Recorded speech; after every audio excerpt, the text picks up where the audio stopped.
Esta mesa redonda la convoca un grupo de personas de Almonte que conforman una plataforma ciudadana de Almonte. La plataforma ciudadana de Almonte es la segunda mesa que convocó una anteriormente sobre el gas y ahora sobre el agua. Entonces, la plataforma ciudadana yo creo que en el fondo lo que pretende principalmente es romper una dinámica que precisamente los medios de comunicación habéis introducido en nuestro país en estos momentos, que es consagrar como verdad absoluta las opiniones. Entonces, la opinión, dicen los griegos le llamaban a la opinión doxa. La doxa es lo que se pone antes de empezar a dialogar para tumbarlo, para discutirlo, para debatirlo. Pero ya está, no es más que una intuición, una manera de entender el asunto.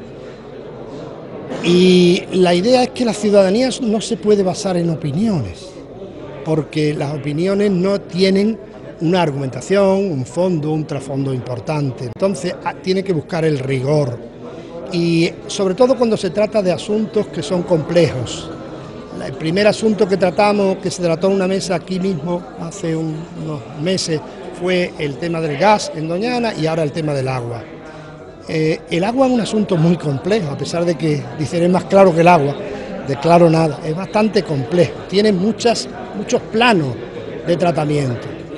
Entonces, ¿qué es lo que se busca aquí? Se busca pedirle a una serie de personas que tienen estos distintos planos, tienen ideas sobre estos distintos planos, que nos den sus ideas al respecto del agua, no solo del marco general de su planteamiento sobre el agua, sino también del agua en Doñana y la comarca del Condado. Esa es la idea. Entonces, ¿a quién se trae? Pues se trae a un señor que en este caso es biólogo, pero que representa a la institución que de alguna forma es competente en el asunto, que es la Confederación Hidrográfica del Guadalquivir. Se trae a una señora que también es bióloga, en este caso limnóloga, y se dedica a temas de análisis de charcos, lagunas y tal, de la Estación Biológica de Doñana. Se trae a otro señor que es geógrafo de la Universidad de Sevilla, que nos va a plantear cómo se ve esto territorialmente. Y se trae también a un empresario que tiene una explotación fresera aquí en el pueblo para exponer los criterios de las necesidades de agua y demás. Y por último se trae a un diputado que a su vez es economista de la Universidad de Zaragoza y que se dedica a este tema desde hace mucho tiempo, que de alguna forma haga la compilación final. Esa es la idea. Con ello pretendemos, por una parte, informar a la gente que venga, que no sabremos si son muchos o pocos, pero no quedarnos ahí, sino le pedimos a todos ellos que cada uno nos dé 2 folios muy bien explicitados, que lo entienda todo el mundo, de lo que ha dicho, con una bibliografía pequeña, libros o artículos muy claramente legibles, y con ello se intenta hacer un folleto de información a todo el pueblo y crear en la biblioteca una parte dedicada al tema del agua, ir creando eso. Y por último, también se pretende que la gente que vienen, que son muchos y de esta plataforma hay unos cuantos, que son profesores, tanto de primaria como de secundaria, hagan también lo que se llama un módulo didáctico, una unidad didáctica sobre el asunto. Esa es un poco la idea. Hablabais del gas entonces en la anterior y ahora habláis del agua, pero ¿en qué sentido? ¿Por qué se llama el agua en Doñana? Eso es, porque el agua, como le pasa al gas, pero en este caso el agua es más importante todavía, es una realidad muy compleja, y si la miramos solamente de una manera simple, la complicamos. Eso lo dice Edgar Morin, que es un gran epistemólogo francés, dice eso, que toda realidad compleja, analizada, diagnosticada y gestionada por mentes simples, tenemos en España también un ejemplo de libro, se convierte en una realidad complicada. Entonces, ¿qué es lo que pretendemos? Pretendemos tener esa mirada compleja a esa realidad. ¿Y qué significa? ¿Cuál es nuestro punto de partida? Nosotros partimos de la idea de que el agua, por una parte, es la fuente de la vida en el planeta Tierra. Gracias al agua vivimos. Gracias al agua. Es más, el planeta mismo, en vez de llamarse tierra, se debería de llamar mar, porque es mucho más mar que tierra emergida. Pero nosotros mismos somos mucho más agua que cualquier otro tipo de mineral o de composición. Entonces el agua es fundamental, el agua para la vida es fundamental. ¿Para qué vida? Para toda la vida del planeta, para la vida vegetal, para la vida animal, para la vida humana. Y mirado así, el agua para la vida, el agua es un bien de la naturaleza gratuito, no es un recurso, es un bien gratuito de la naturaleza. Si no fuera un bien gratuito de la naturaleza, ya habría gente muriendo de hambre, de sed.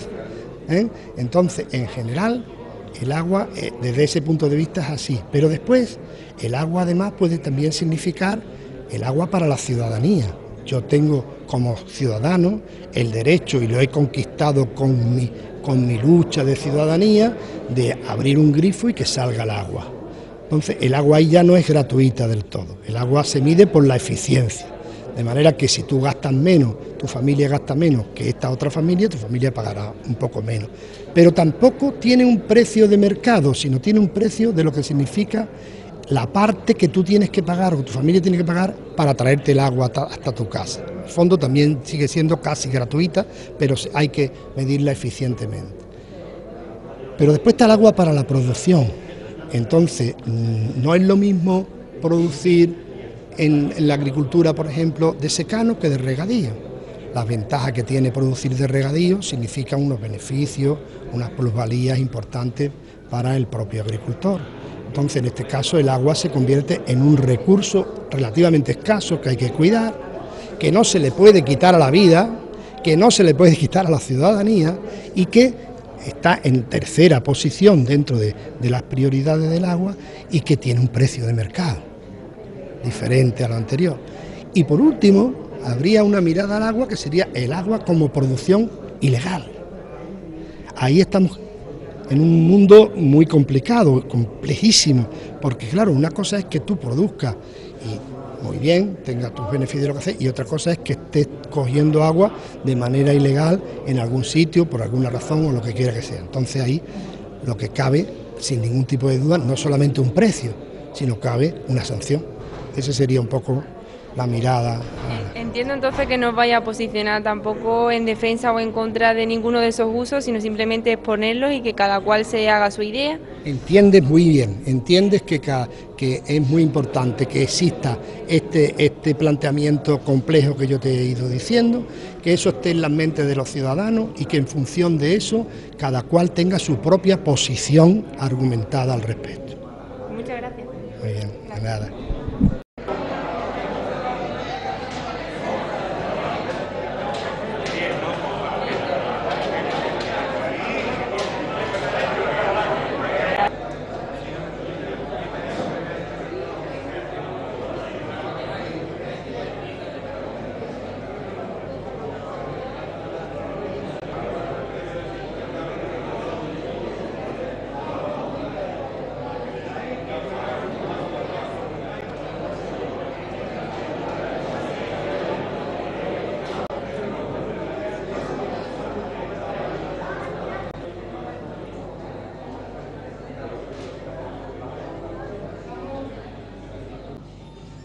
Aquí parece que por las cámaras y porque se me oiga en la tele y eso, me debo poner aquí.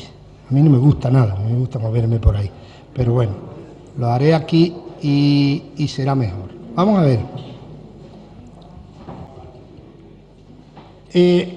Esta es la segunda mesa redonda que organiza la Plataforma Ciudadana de Almonte, que es un grupo de personas de distintas posiciones que se unen para un objetivo, intentar ir creando, ayudando a que se vaya creando aquí una ciudadanía responsable que tenga una posición rigurosa al respecto de sus problemas y que por lo tanto en función de ello puedan intervenir y decidir sobre los mismos de manera razonable, lógica e, insisto, rigurosa. Estamos en un mundo bastante fastidioso en relación con este asunto, porque los medios de comunicación, acabo de decírselo a la gente de la tele, nos tienen acostumbrados a crear especies de axiomas o verdades absolutas, ni siquiera demostrables, en base a opiniones, ¿no? Los tertulianos, los que opinan, todo el mundo opina además de cualquier cosa, sin ningún tipo de freno ni nada por el estilo. La opinión, decían los griegos la llamaban doxa, la opinión es lo que se pone antes de empezar a hablar en un foro para discutirlo. Es decir, es una primera intuición. Vamos a ver, ¿qué pensamos aquí de cómo andan los cangrejos? Y salta uno y dice, yo creo que andan para atrás. Y otro dice, para mí me parece que no, que andan para el lado. Y a partir de ahí se montan un tinglao sobre el diálogo para llegar a una posición rigurosa en torno a cómo andan los cangrejos. Aquí, efectivamente, eso es lo que se pretende, no se pretende otra cosa. Se pretende cumplir con una tesis que mantiene un gran pensador, que ya la otra vez lo cité y ahora también lo cito, y creo que en la biblioteca deberíamos de tener varios ejemplares, un gran pensador que se llama Edgar Morin, que tiene un librito pequeño que se lee muy bien, que se llama La mente bien ordenada, y que viene a decir aproximadamente que toda realidad compleja, analizada, diagnosticada y gestionada por mentes simples, se convierte en una realidad complicada. ¿Se entiende, verdad? Ahora mismo en España eso lo entendemos magníficamente, perfectamente. Entonces, ¿qué es lo que estamos intentando? Estamos intentando que se establezca un proceso de información ciudadana que conduzca a que la mayoría o una gran parte o todo el que quiera de la ciudadanía de Almonte y de su entorno, de su comarca y de la comarca de Doñana, más amplia todavía, que está un antiguo alcalde de Analcázar, acabo de saludarlo, pues todo el que quiera tenga una posición argumentada sobre temas que son suyos y además complejos. Así lo hicimos con el gas y así lo estamos haciendo ahora con el agua. Nosotros partimos de una consideración general que consiste en lo siguiente. Evidentemente, el agua en el mundo es siempre la misma. El agua tiene un ciclo cerrado que va dando vuelta en el planeta Tierra, va dando vuelta, y es siempre la misma, pero no está equidistribuida en los distintos lugares del planeta. De manera que hay áreas del planeta que tienen bastante agua y áreas del planeta que tienen poca agua. Hay zonas húmedas, muy húmedas, y zonas áridas y muy áridas. El secreto que está, el secreto de la solución de eso, ¿qué es?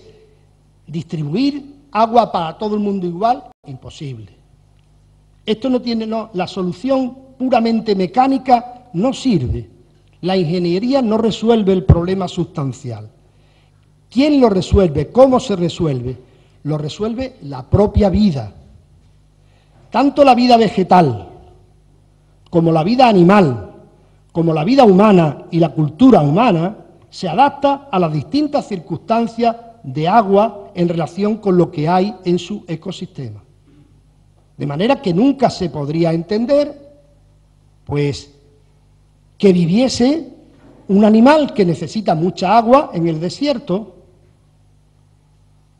o, por ejemplo, como un pingüino, o un animal que necesita muy poca agua en un mundo de la selva de Tarzán. Se adaptan, igual que le pasa a las plantas, igual que nos pasa a nosotros, y tenemos una cultura de adaptación al agua. No hay áreas deficitarias y áreas excedentarias de agua. Eso es una excrescencia economicista. Eso no sirve. No hay agua, hay la que tiene que haber en cada sitio. El secreto del agua es adaptarte a ello. Porque el agua es una realidad compleja. A pesar de que decimos están más claros que el agua, la cosa está más clara que el agua, de claro, nada. Nada, nada, nada. Una realidad bastante compleja. El agua para la vida vegetal, para la vida animal, para la vida humana, es un asunto, diríamos, es un bien de la naturaleza gratuito que no puede llegar a considerarse recurso y por lo tanto adquirir valor de mercado. Es decir, el agua, para que una persona viva, un árbol viva o un animal viva, es un agua donada gratuitamente por la naturaleza y no puede tener valor de mercado. No puede tener valor de mercado. Es la persona, el animal o la planta la que tiene que adaptarse a tener más o menos agua. El agua para la ciudadanía, el que nosotros nos levantemos por la mañana y le demos un grifo y nos caiga el agua, eso es una conquista de la ciudadanía que empieza a adquirir cierto valor de mercado, pero que tampoco se puede medir por eso, sino que se suele medir por la eficiencia en el gasto. De manera que si tu familia es más eficiente que la otra familia, pagará menos por el agua que le llega a su casa que otra. El agua para la producción es otra cosa. No es lo mismo producir en secano que producir en regadío. Por lo tanto, el agua para la producción ya es un recurso escaso que hay que cuidar y que, por lo tanto, adquiere siempre un valor de mercado. Y el agua para la producción ilegal, que podría ocurrir, en Andalucía, por ejemplo, se están regando todos los olivares, inexplicable, pero así, pero cierto. El agua para la producción ilegal no solamente tiene un coste de mercado, tiene una sanción ciudadana. Es muy importante este tipo de temas. Por lo tanto, fijaros, algo tan clarito como el agua, ya hemos visto 4 planos diferentes a ese respecto. ¿Qué hacemos aquí? Pues buscamos planos de referencia. Y entonces nos hemos encontrado a un señor que es biólogo, pero que aquí está representando a la Confederación Hidrográfica del Guadalquivir, que es la institución competente en el asunto del agua. A una señora, perdón, voy a decir los nombres, no me los sé de memoria. Emilio Rodríguez es el señor de la Confederación Hidrográfica. Carmen Díaz Paniagua, de la Estación Biológica de Doñana, es bióloga, trabaja en temas de limnología, que es la ciencia de las charcas, de las lagunas, y nos va a hablar de eso. Al fondo está Leandro del Moral, compañero, geógrafo de la Universidad de Sevilla, que nos va a hablar del agua y el territorio, el orden territorial y el agua.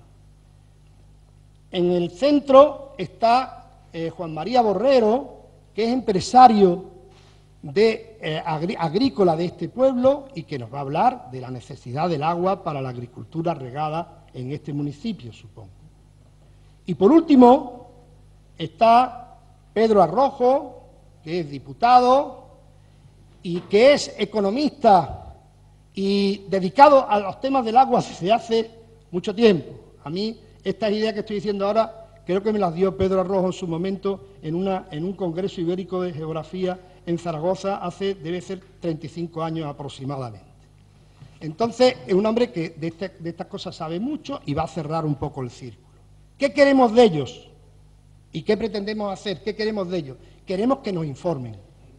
Que cada uno desde su posición, desde su plano, nos diga, en primer lugar, cuál es la posición de su disciplina, de su interés en relación con el tema del agua en general, y en segundo lugar, cómo ven el tema del agua en el entorno de Doñana.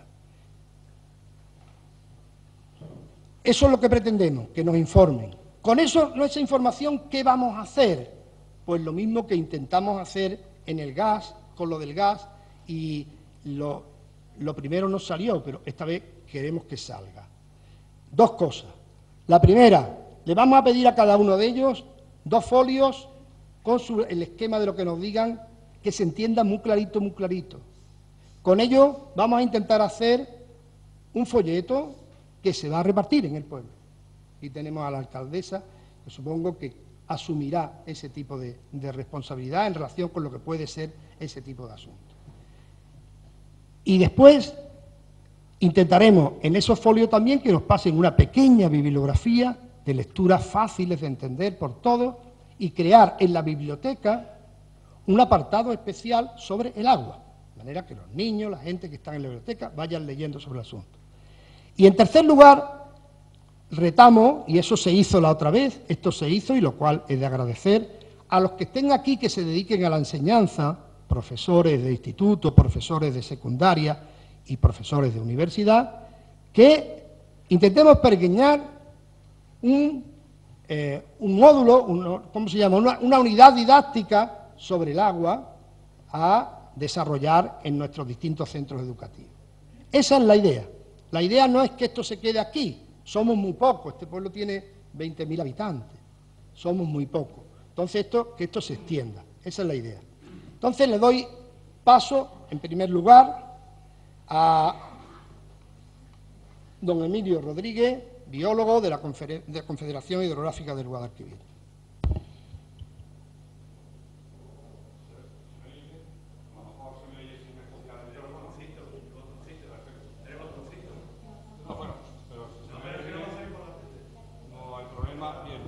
Primero, agradecer a la organización el haber invitado al organismo en el que yo trabajo y, bueno, y agradecer al público en general la asistencia. De lo que voy a hablar un poco es cuáles son, brevemente, en 10-12 minutos, cuáles son los recursos hídricos superficiales y subterráneos de lo que es el área de Doñana.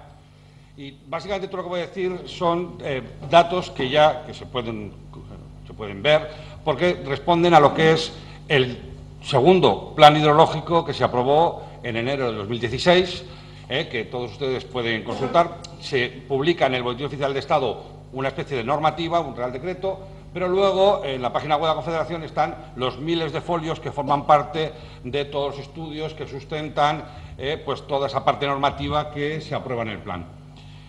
En principio, España es el primer país europeo que comenzó con lo que se llama planificación hidrológica. Cierto es que desde una perspectiva diferente, porque en un principio el primer plan que se aprobó fue en el año 98, como plan, que iba fundamentalmente orientado a la satisfacción de la demanda, es decir, había que generar recursos, si podemos hablarlo así, para satisfacer unas demandas, independientemente de que esas demandas fueran muy altas o no tuvieran excesiva consistencia. A partir de la aprobación de la Directiva Marco del Agua, en el año 2000, el objetivo cambia y, fundamentalmente, lo que exige la Unión Europea es que se hagan planes de gestión. Ya veremos otra cosita ahora antes de seguir con el tema de Doñana, que fundamentalmente vayan encaminados a establecer cuál es el estado de lo que llama masas de agua, cuál es el estado de nuestras aguas, cuáles son las causas de ese buen o mal estado y, sobre todo, muy importante, qué medidas va a tomar todas las administraciones implicadas para, en el caso de las masas que estén en mal estado, pues que vayan revirtiendo en unos plazos que establece la directiva al buen estado, y las que están en buen estado, evidentemente, que no se deterioren y pasen al mal estado. España, en principio, sigue la directiva marco, pero elabora unos planes hidrológicos que, esto es una opinión personal, no de Confederación, que son excesivamente grandes, es como las pruebas de Hércules. En el resto de países europeos hacen planes de gestión más sencillitos, cada 6 años, aquí nos embarcamos siempre en miles y miles de folios, que en realidad yo entiendo que son excesivos, porque todavía seguimos un poco con la tradición de hacer planes de gestión que conjuguen la satisfacción de la demanda con la conservación del medio. Cierto es que el agua es un recurso que se necesita utilizar, entonces, evidentemente, esa variable hay que tenerla en cuenta. Pero bueno, en principio lo que decía es que todo lo que voy a hablar lo pueden ver ustedes y analizar con más detalle en nuestra página web. En principio vamos a hablar de, lo que es las aguas superficiales. Todo lo que llega a Doñana, básicamente, corresponde a lo que nosotros llamamos sistema de explotación del Guadiamar. Lo de explotación no suena muy bien, pero es lo que figura en la ley de aguas, el concepto. Entonces, aunque yo creo que había que cambiarlo, pero bueno, porque explotación todavía refleja un concepto de satisfacción de la demanda. Entonces, habría que probablemente modificar ese término, pero como es lo que hay que hablar, pues es el sistema de explotación Guadiamar, y en menor medida lo que llamamos regulación general, que básicamente es todo el eje central del Guadalquivir. Esos dos son las cuencas que de alguna manera aportan el recurso a lo que es el área de Doñana. En principio, lo que es Guadiamar, pues como tenéis ahí, es todos los arroyos que drenan al Guadiamar y a la marisma. Bien, los recursos hídricos superficiales, como habíamos dicho, son todos esos arroyos que van llegando tanto a la marisma como a los diferentes lagunas que hay en todo el entorno de Doñana, así como, de alguna manera, también su vinculación con las aguas subterráneas, que es un componente fundamental y muy importante en lo que es el sistema hidrológico de Doñana. Bien, tenemos también que aportar otra variable. La marisma en estos años empieza otra vez a funcionar con un funcionamiento hidrológico natural. Todos ustedes saben lo que ocurrió fundamentalmente antes ya de lo que es la que se llama la catástrofe de Andalcollar, toda la transformación de la zona noreste con toda la puesta en funcionamiento de los arrozales, que evidentemente modificó bastante todo el régimen hidrológico de las aguas que vertían a la marisma. Posteriormente también todo el desarrollo de los cultivos en toda la zona noroeste y toda la zona oeste del parque, fundamentalmente asociados en su mayor parte a los cultivos de los berries, lo que son fresas, arándanos, etcétera, pero sobre todo la catástrofe de Andalcollar provocó que hubo que hacer una serie de actuaciones que provocaron una desconexión entre lo que es el Guadalquivir y la marisma.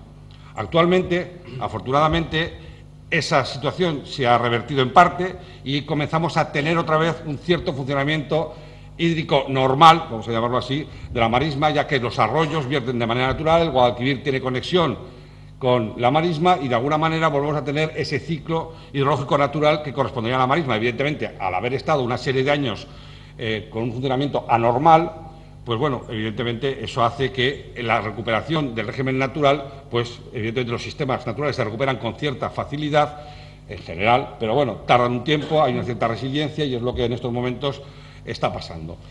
Como ya he dicho, básicamente existen una serie de proyectos que provocaron esa desconexión, como tienen ahí el proyecto de desagüe del río Guadiamar, que ya es del año 41, que todo el muro de la FAO, que se hizo también en aquella parte, toda la transformación del siglo XX para la puesta en regadío de todo el entorno de Doñana, la formación del delta interior en la desembocadura del arroyo del Partido, fundamentalmente por el aporte de una cantidad de sedimentos brutal.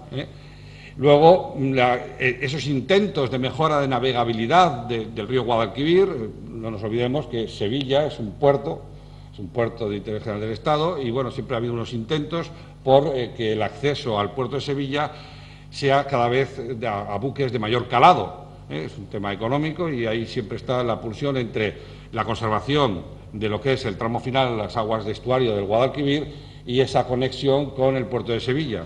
Ya saben que incluso ha habido, incluso Bruselas ha tomado parte en el asunto para impedir el dragado del Guadalquivir que permitiera pues una entrada de buques mayores a lo que es el puerto de Sevilla, ¿no? Bien, básicamente, por ya centrarnos, ¿qué es lo que decimos nosotros según nuestros datos? Pues bueno, que el estado global que tenéis ahí, en rojo está lo que está peor que bueno. También a veces pegamos de eufemismo, peor que bueno significa malo, pero bueno, desde un punto de vista normativo dice peor que bueno, pero vamos a hablar de malo si queréis. Entonces, todo lo que está en rojo, el último plan declara que está en mal estado y por lo tanto hay que tomar medidas para que ese mal estado revierta, que es eso que llamamos el programa de medidas, que en general la gente no tiene conciencia de la importancia que tiene un programa de medidas en el plan hidrológico. Bruselas, cuando nos hace el seguimiento, los informes que tenemos que hacer, insiste mucho en qué viene el programa de medidas, porque es lo que dice que tiene que haber, que el programa de medidas tiene que ser un conjunto de medidas que hacen todas las administraciones para revertir el mal estado de esas masas de agua y que no le metamos otras zarandajas, que otras cosas como obras que tengan que ver con la satisfacción de la demanda no deberían, entre comillas, figurar en ese programa de medidas. El programa de medidas fundamentalmente va enfocado a que estas aguas que están en mal estado pues reviertan. En principio, ahí tenemos también lo que llamamos los objetivos medioambientales del buen estado potencial. Hablamos de estado en el caso de las masas naturales y hablamos de potencial en el caso de las masas que están muy modificadas. Un embalse, por ejemplo, es una masa muy modificada. Entonces, mientras esté el embalse no puede tener un buen estado, tendrá un buen potencial ecológico, pero no puede tener un buen estado porque evidentemente es una masa muy modificada. O un río canalizado es una masa muy modificada. El Guadalquivir, a su paso por Sevilla, es una masa muy modificada. Evidentemente es difícil que si no se quita toda esa modificación adquiera el buen estado. Lo que pasa es que, bueno, pues a veces tirar una parte de las riberas del Guadalquivir en Sevilla, pues sería complicado. Entonces, por eso se habla de lo que es estado y potencial. En cuanto a los subterráneos, que son muy importantes, Doñana básicamente tiene una gran masa, antes se llamaba el acuífero, al monte Marismas, estamos hablando en torno a 2.049 kilómetros cuadrados, más o menos. No sé si saben ustedes, pero hasta el año 85 las aguas subterráneas no eran gestionadas, digamos, por la administración que gestionaba las aguas superficiales, dependían exclusivamente de minas. De hecho, todavía aún hay una parte del ciclo hidrológico, que son las aguas termales y las aguas industriales, que no dependen de nosotros, es decir, ni planificamos, dependen de minas, exclusivamente. Bueno, pues hasta el año 85 ocurría lo mismo, era minas quien gestionaba las aguas subterráneas. A partir del año 85, con la entrada en vigor de la actual Ley de Aguas, que se ha ido modificando, y actualmente hablamos, bueno, texto refundido, bueno, pues ha habido muchas modificaciones, ya las gestionan el mismo organismo que es competente en la gestión de las aguas superficiales. Bueno, de Doñana hay datos de los acuíferos que están disponibles desde los años 60 más o menos, pero no es hasta los 80 cuando un organismo que es el Instituto Geológico Minero de España, que es el organismo técnico de administración para el estudio fundamentalmente de las aguas subterráneas y de los recursos mineros, recursos minerales, pues ya empezó a tener un seguimiento que lo ha tenido más o menos hasta el año 2001, ha sido el encargado del control de los piezómetros, aunque desde el año 85 teóricamente era la Confederación la competente, bueno, se ha ido haciéndolo hasta el año 2001 en que la Confederación pasó a hacer el control directo, aunque seguimos apoyándonos en ellos, porque evidentemente son los que tienen la tradición y los que tienen los conocimientos, es un órgano de estos fundamentalmente técnico, también una cierta componente científica y nos apoyamos en ello. Básicamente, actualmente en el plan se ha dividido en 5 masas de agua, porque, bueno, evidentemente no es una masa homogénea, entonces se ha dividido en 5 masas de agua subterráneas, que veremos después, 3 en la zona norte y 2 en la zona sur. Las de la zona norte fundamentalmente son lo que se llama acuífero libre y las de la zona sur son acuíferos semiconfinados, pero bueno, no vamos a entrar en esas disquisiciones porque, bueno, en la zona sur también hay un acuífero superpuesto que es como consecuencia del manto eólico, pero no vamos a entrar en ello. En fin, ha habido una diferenciación, como vemos aquí, y se han dividido estas 5 zonas. La zona de la Rocina, que también no les oculto, es una de las que más problemas nos está dando, está en mal estado cuantitativo.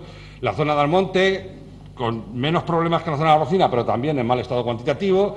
La zona que se llama Marismas, sobre todo está afectada por todo el tema de las extracciones para arroz, etcétera, que también está en mal estado cuantitativo. Y lo que se llama Marismas de Doñana y el manto eólico, que en principio no está en mal estado cuantitativo. Sí es cierto que se notan ciertos descensos, que todavía, evidentemente, hay que atajar determinados impactos que están teniendo, pero no son las que peor estado tienen. Fundamentalmente las que peor estado tienen son las 3 superiores. En fin, voy a pasar rápidamente porque tampoco quiero extenderme mucho. Evidentemente, el Parque Nacional está rodeado, lo que es el acuífero, en principio está rodeado por cultivos de regadío. Actualmente, todo lo que es la parte noroeste, el arroz, fundamentalmente, hay otros más, y todo lo que es la parte noroeste y la parte oeste, fundamentalmente por los cultivos que hemos dicho de los berries, que se les llama. Bien, el estado es fundamentalmente este. La Rocina, Almonte y Marismas están en mal estado cuantitativo. Hay, en ocasión, el índice de explotación, se llama índice de explotación, es el índice que lo que hace es un cociente, por simplificar, entre el recurso disponible y el recurso extraído. Bueno, pues cuando el índice es superior a 0,8 significa que hay más extracción que recarga y por lo tanto hay que tener cuidado. Entonces, en esas, la Rocina, Almonte y Marismas, estamos en esa situación en que hay que tener cuidado porque la extracción empieza a ser, en algunas ocasiones, superior a la recarga. Entonces hay que tener cuidado. Hay ciertos colchones cuando se hace eso, pero evidentemente son zonas que ya el propio plan dice que están en mal estado, con lo cual es público, no podemos engañar. Sí es cierto que las que están más abajo, que de alguna manera están más protegidas, porque en principio es un acuífero semiconfinado, y porque están más alejadas de los puntos de extracción, de los puntos de aprovechamiento del recurso, pues que tienen un mejor estado. Hay problemas puntuales, de hecho, la profesora Díaz Paniagua luego hablará del tema de las lagunas, que en parte está asociado también con las aguas subterráneas, y que evidentemente también hay problemas, no lo vamos a negar. Sí, un minuto. Bueno, sencillamente, el objetivo que tenemos es llegar al buen estado en el que están, mientras que las 3 que vemos arriba, la de la Rocina, en principio, creemos que si se toman medidas, intentaremos conseguir que revierta el estado en el 2021. Y Almonte y Marismas, los problemas son más complejos y, por lo tanto, hay que ir al 2027. Cuando hablamos de soluciones, no solamente es una solución técnica o una solución política, es también una solución económica, porque a veces lo que complica mucho estos temas es el problema económico. Bueno, entonces no voy a hablar de la medida de más estabilización, ya hablamos después. Básicamente, lo que he querido reflejar es un poco cuál es el componente de aguas superficiales subterráneas en Doñana, que evidentemente hay una parte que está en mal estado, con la que hay que trabajar a largo plazo, porque, simplemente un segundo, en España todavía, a pesar de que el concepto de dominio público es un concepto de los romanos, parece que todavía somos suevos o somos visigodos, y el concepto de dominio público todavía en la sociedad a veces no está muy extendido. Dominio público significa que es de todos, pero el ser de todos no significa que cada uno puede hacer lo que le dé la gana. Es decir, es un dominio público que gestiona la administración, gestiona un bien de todos. Pero, insisto, dominio público no significa que yo hago lo que me da la gana, yo abro un pozo donde me da la gana, yo tomo agua donde me da la gana, no. Tiene que haber un órgano que controle eso, porque es un recurso que tiene que satisfacer múltiples demandas, pero no solamente de agua para un uso, también recreativas, también de conservación, con lo cual tiene que haber un órgano, digamos, regulador, aunque en España los órganos reguladores tienen muy mala fama, pero de alguna manera tiene que haber un órgano regulador. Entonces yo creo que, aparte de todas las medidas que tengamos que tomar desde el punto de vista técnico, político, científico, etcétera, hay una muy importante que es concienciar a la ciudadanía de que el dominio público no es que cada uno hace lo que le da la gana con ese recurso porque es suyo, sino que al ser de todos tenemos que tener mucho cuidado con lo que hacemos, porque todos nos beneficiaremos de ese recurso o todos perderemos si ese recurso se deteriora de manera irreversible. Yo creo que ya... Gracias, Emilio. No he dicho públicamente, aunque a ellos sí les he comentado antes, que procuren atenerse a un tiempo razonable. Esto no puede ser demasiado largo porque inmediatamente desconectamos. Entonces, yo lo más que les voy a permitir son 15 minutos. 15 minutos los voy a cruzar. Vamos a ver entre 10 y 15 minutos y eso va a ser muy fácil.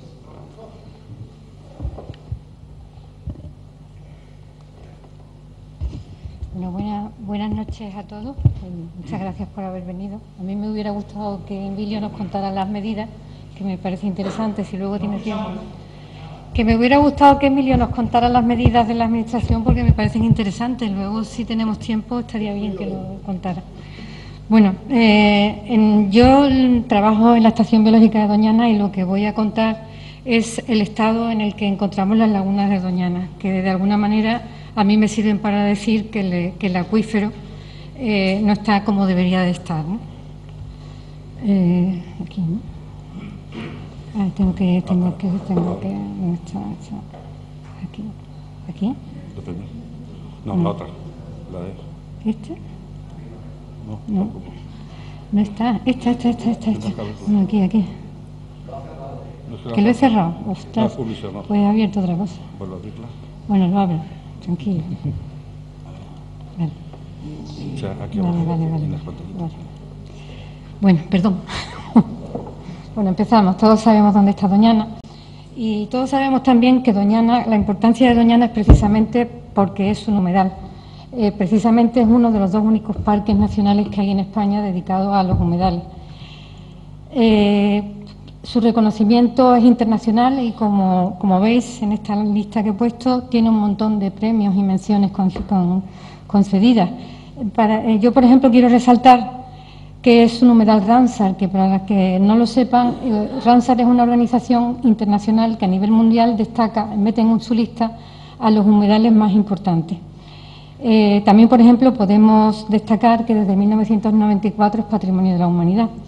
Pero frente a esta lista de premios también podemos decir que Doñana tiene problemas y que estos problemas también se reconocen internacionalmente.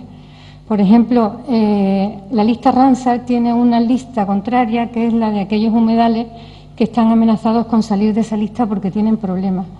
Y Doñana lo está desde 1990, precisamente por los problemas de conservación del acuífero. También, como todos sabemos, porque es una historia reciente, estamos actualmente metidos en la amenaza de que nos van a sacar de la lista de Patrimonio de la Humanidad y eso todavía no se ha acabado de resolver.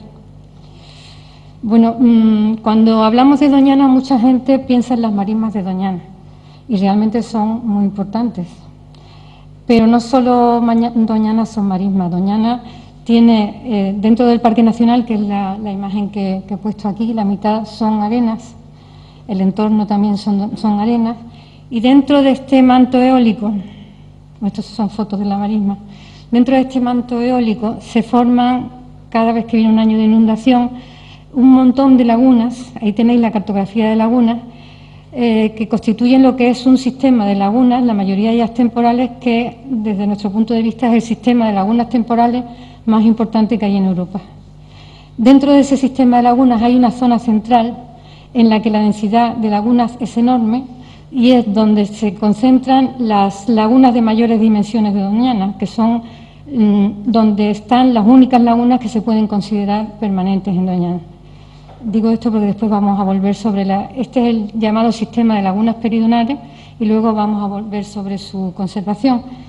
En esta foto que veis aquí tenéis un ejemplo de lo que se puede formar en Doñana en un año de mucha inundación. Esta foto es del 2010 y como veis hay una cantidad enorme de lagunas, una gran abundancia, conexión entre ellas.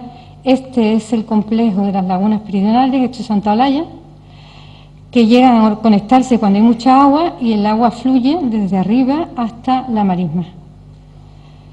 Estas lagunas que se forman en Doñana, nosotros hemos contado solo en el Parque Nacional más de 3.000 lagunas, tienen una gran importancia porque se clasifican la mayoría de ellas como lagunas temporales mediterráneas, que son hábitats prioritarios de la Unión Europea, y el estar catalogados como hábitats prioritarios es porque tienen un valor muy importante para la conservación, sobre todo de las especies que albergan este tipo de lagunas. La importancia de Doñana, por una parte, es porque es un sistema natural y ya quedan muy pocos, si es que queda alguno, sistemas naturales de este tipo de lagunas temporales. Porque la gran abundancia que tiene y la gran heterogeneidad de lagunas, todo tipo de lagunas, grandes, pequeñas, someras, profundas, y además una gran variabilidad en cuanto a duración cada año, hay lagunas que duran poco, otras que duran mucho, eso hace que el sistema albergue un enorme número de especies de flora y fauna, que además es una fauna muy especializada porque son especies acuáticas, pero que tienen que soportar un periodo de inundación. Eso las hace muy raras y eso es precisamente lo que se cataloguen como con una especial dedicación para su conservación. De hecho, en este sistema se incluyen un montón de especies que están amenazadas o que se consideran raras. Aquí tenéis algún ejemplo de alguna de las especies. Y aquí lo que he intentado poner es que veáis un poco la diversidad de lagunas, sobre todo de las lagunas temporales, porque no solamente estamos hablando de grandes lagunas, sino que estamos hablando también de lagunas pequeñitas, lagunas someras, lagunas que se secan muy pronto. Incluso esas lagunas pequeñas son muy importantes porque precisamente tienen incluso especies, incluso endemismos que solo los encontramos aquí y que tenemos la responsabilidad de proteger y de dejar que sigan existiendo. Otro ejemplo de lagunas distintas en Doñana. Entonces, antes de hablar de los problemas de conservación que tiene el sistema de lagunas, es importante que aprendamos, que conozcamos cómo funcionan las lagunas en Doñana. Como yo he dicho antes, o sea, a lo mejor me lo he pasado, las lagunas de Doñana están situadas sobre las arenas. Las arenas son sustratos que no retienen el agua, al revés. El agua que cae cuela hacia abajo. Si las lagunas existen, si se forman en Doñana, es porque el freático está muy próximo, las aguas superficiales están muy próximas. En todos los veranos la mayoría de las lagunas están secas, este sería el estado en verano, pero cuando se producen las lluvias que vienen en otoño e invierno, va cambiando, depende de la variabilidad de este clima que tenemos, el agua de lluvia va calando en las arenas y va subiendo los niveles de las aguas subterráneas. Cuando los niveles llegan al fondo de las lagunas, empiezan a producirse descargas sobre las cubetas y empiezan a llenarse. Quiere decir que si las aguas subterráneas están muy lejos, estas lluvias que tenemos no van a dar suficiente recarga como para que el agua llegue a superficie. Por tanto, la conservación de este sistema de lagunas depende básicamente de tener los niveles adecuados para que el agua nos llegue, o sea, depende del estado de conservación del acuífero. El acuífero en Doñana está muy vigilado y, como ha explicado Emilio, hay un montón de piezómetros, hay 200 piezómetros repartidos por todos lados, que aproximadamente desde el 95, que es cuando se extendió la red, hay algunos datos anteriores, como él ha dicho, pero la red extensa, empezaron a producirse datos, entonces hay muchos datos ahora mismo sobre cómo han variado los niveles piezométricos. Este es un ejemplo, esta es la laguna del Zaguillo, que es una de las lagunas peridunares, Y ahí tenéis una gráfica de cómo varían los niveles fluviométricos a lo largo de los distintos años. Se notan los ciclos anuales, con más altos en la época en la que llueve y muy bajos en verano. Y de alguna manera en estas grandes lagunas lo que vemos es que hay años en que no tienen por qué secarse, mientras que en verano normalmente se secan. Existe una gran cantidad de datos sobre el acuífero, se conoce bastante bien su funcionamiento y sobre todo ha habido una época en la que se ha estudiado profundamente y ha habido un equipo de hidrogeólogos, sobre todo los de Custodio y Manzano, que realizaron estudios importantes, pero sus datos llegan hasta el año 2000 aproximadamente y de ahí procede esta gráfica de un trabajo de ellos del año 2002, que lo que nos muestra son las variaciones de los piezómetros en distintas zonas del parque. En determinadas zonas, sobre todo de la zona norte de Doñana, hay descensos, y estamos hablando del año 2002, de hasta más de 15 o 20 metros. La mayoría de las conclusiones a las que llegaban estos hidrogeólogos es la gran preocupación que tenían por los descensos que se estaban produciendo gradualmente en el acuífero. Y además ellos predecían ya hace años que esto, la consecuencia que iba a tener es que las lagunas cada vez iban a durar menos, incluso había lagunas que iban a desaparecer. También, por ejemplo, ellos llegaron a describir en las zonas de más afección, donde había mayores extracciones, este es el ejemplo de Matalascañas, lo que se estaba produciendo es que mientras que los flujos que tenían las aguas subterráneas antes tenían flujos hacia arriba, luego producían surgencia, con las afecciones de los bombeos, lo que se está produciendo es una inversión de los flujos de manera que ahora con estas perturbaciones, los flujos son principalmente descendentes, no tienden a surgir. Bien, pues como decíamos, Doñana está muy vigilada y en ella se han hecho inspecciones importantes por comisiones internacionales, de expertos internacionales. Una de ellas, de las primeras, se realizó en el año 88, después se hizo otra con mayor todavía número de expertos. Y ya en estas comisiones tan antiguas, que estamos hablando del año 88, ya se recalcaba la necesidad de la importancia que tiene el acuífero para mantener los ecosistemas de Doñana. Y ya, por ejemplo, se detectaba que había lagunas, como en este caso la laguna del Brezo, que ya se habían secado, estamos hablando del año 88, y se registraban los descensos, se daban como importantes los descensos del acuífero. Se advertía allá de que estos descensos podían provocar la desecación de las lagunas meridionales y se advertía, por ejemplo, de que era importante el impacto de Matalascañas directamente sobre las lagunas y que habría que cambiar la localización de los pozos de abastecimiento de esta urbanización. A partir de entonces se han hecho muchos estudios. Aquí he puesto unos pocos para que se vean, la mayoría de ellos basados en datos piezométricos. Todos muestran la preocupación de los descensos de los niveles del acuífero. Recientemente nosotros hemos hecho también algunos estudios, pero sobre las aguas superficiales, con lo cual intentamos evidenciar que no solo las aguas subterráneas van hacia abajo, sino que tienen unas consecuencias sobre las lagunas.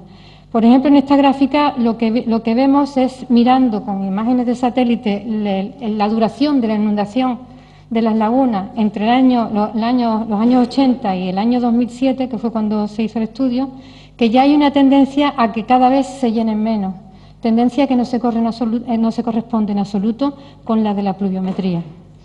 También el año pasado salió un estudio hecho también de la detección que detectaba cómo comparaba la duración de la inundación entre las áreas más protegidas, que son las del Parque Natural y el Nacional, con las aguas de los alrededores, las zonas de los alrededores, que son sobre todo zonas cultivadas.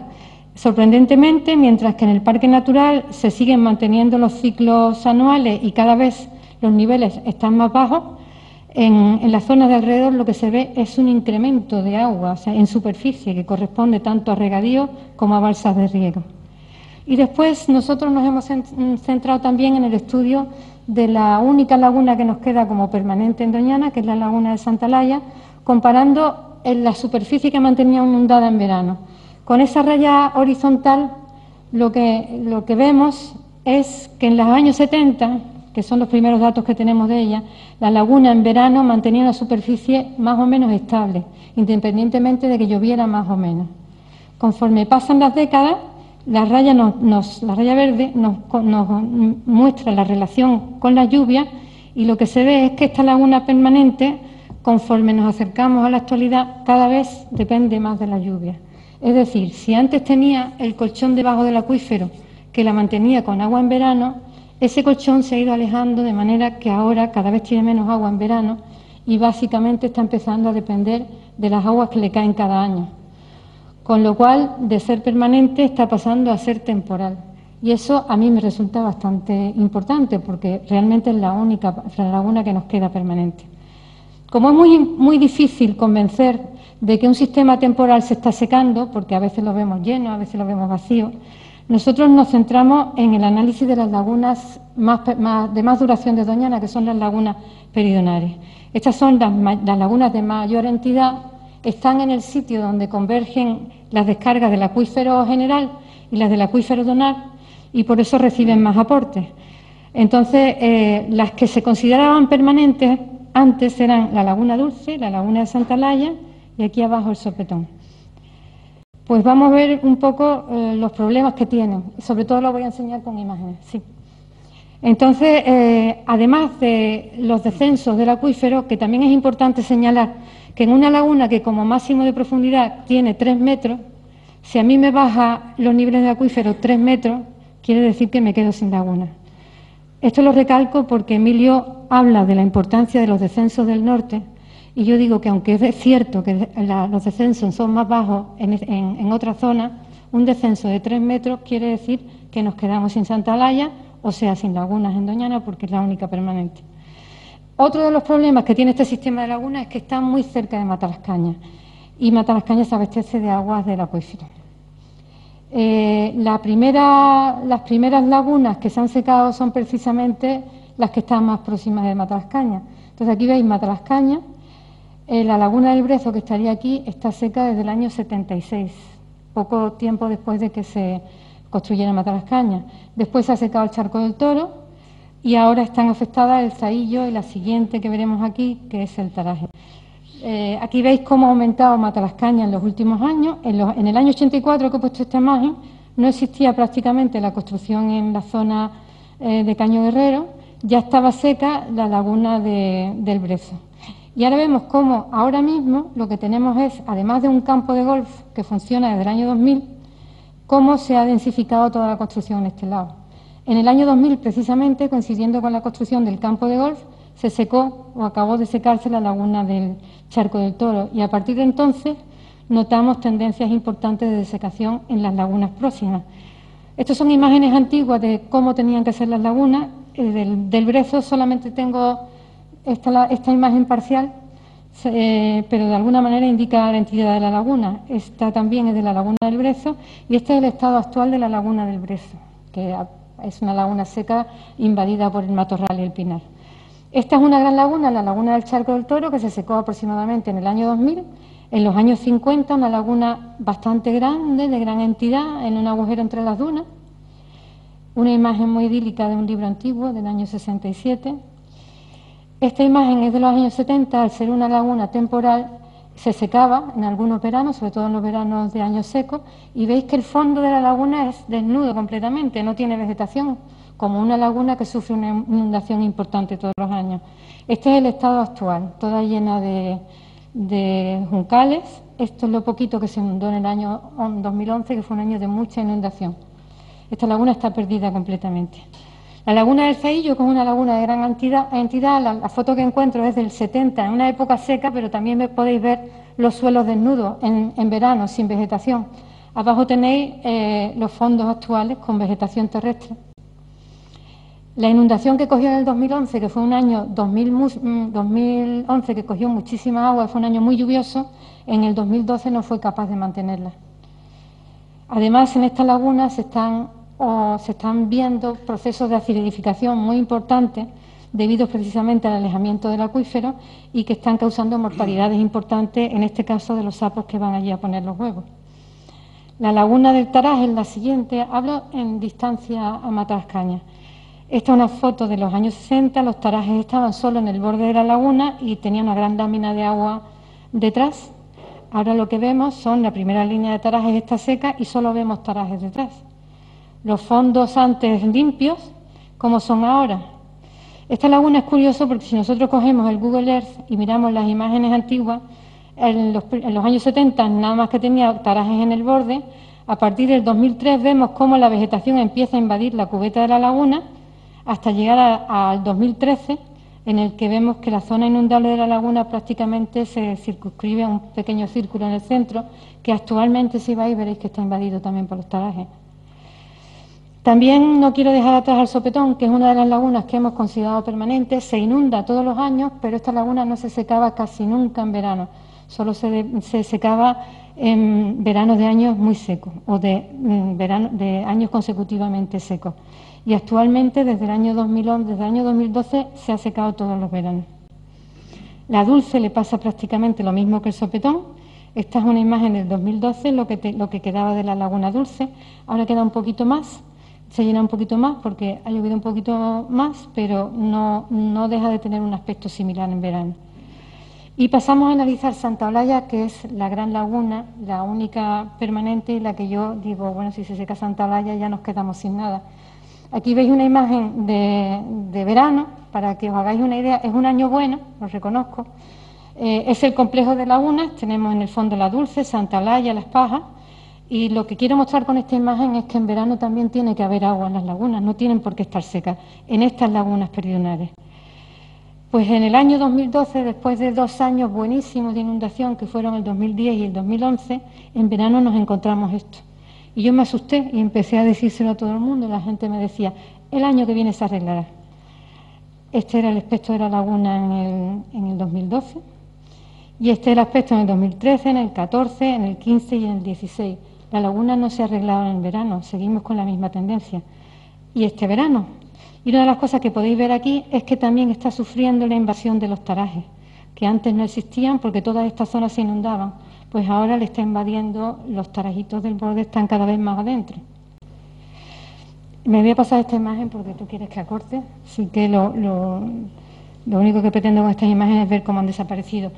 Y lo que quiero decir es que con el deterioro de las lagunas, lo que estamos viendo es que realmente no es una laguna, son todas las lagunas. Y lo que está pasando realmente es que ese sistema que teníamos con tan amplia temporalidad está perdiendo las lagunas más efímeras y también las más largas, está perdiendo duración. Y las especies que tenemos están adaptadas al tipo de laguna en las que ellas han evolucionado para desarrollarse. En general, en Doñana ahora mismo lo que notamos que hemos perdido, y esto sí lo observamos claramente, son las especies asociadas a las lagunas de más duración, a las especies que necesitan ciclos de inundación más largos. Por ejemplo, los galápagos, por ejemplo, la vegetación flotante, las especies como las lentejas de agua, todas esas se están perdiendo y actualmente solo las encontramos en los sitios que se mantienen artificialmente. Entre ellas encontramos un montón de especies raras, amenazadas, incluidas en listas rojas, o en el último extremo de su área de distribución, lo que significa que si perdemos ese punto estamos acortando muchísimo el área de distribución.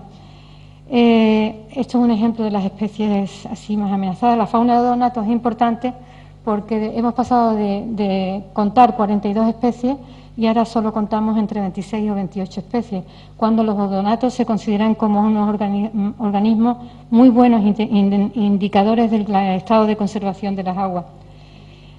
Esto es un resumen, que no lo voy a leer, lo podéis leer vosotros, de lo que os acabo de contar, y lo que sí quiero resaltar es que esto empieza a ser urgente, porque estamos perdiendo especies. Cuando a mí me dicen se pueden poner soluciones, cuando los hidrogeólogos dicen esto se puede solucionar con alguna u otra solución, yo pienso, se puede solucionar hidrológicamente, yo puedo conseguir que las lagunas vuelvan a tener un ciclo de inundación y de secación. Pero si no lo hago ahora mismo, todas esas especies que ya estamos perdiendo, las vamos a perder. Y después, cuando le volvamos al ciclo de inundación que necesitarían, ya esas especies no van a estar. Por eso yo digo que esto hay que arreglarlo y hay que arreglarlo ya, cuanto antes. No esperar 30 años desde que se evidenció por primera vez que esto estaba ocurriendo. Muy bien, Carmen. Gracias. Sí, encuentro yo, a ver dónde está este, a ver si encuentro yo aquí. Sí, efectivamente, eso iba a decir Juan. Muchas gracias, buenas tardes. Gracias a los organizadores, y precisamente eso iba a decir Juan, que estás siendo menos riguroso de lo que pretendías. Pero claro, es que es muy difícil. La primera intervención, claro, evidentemente.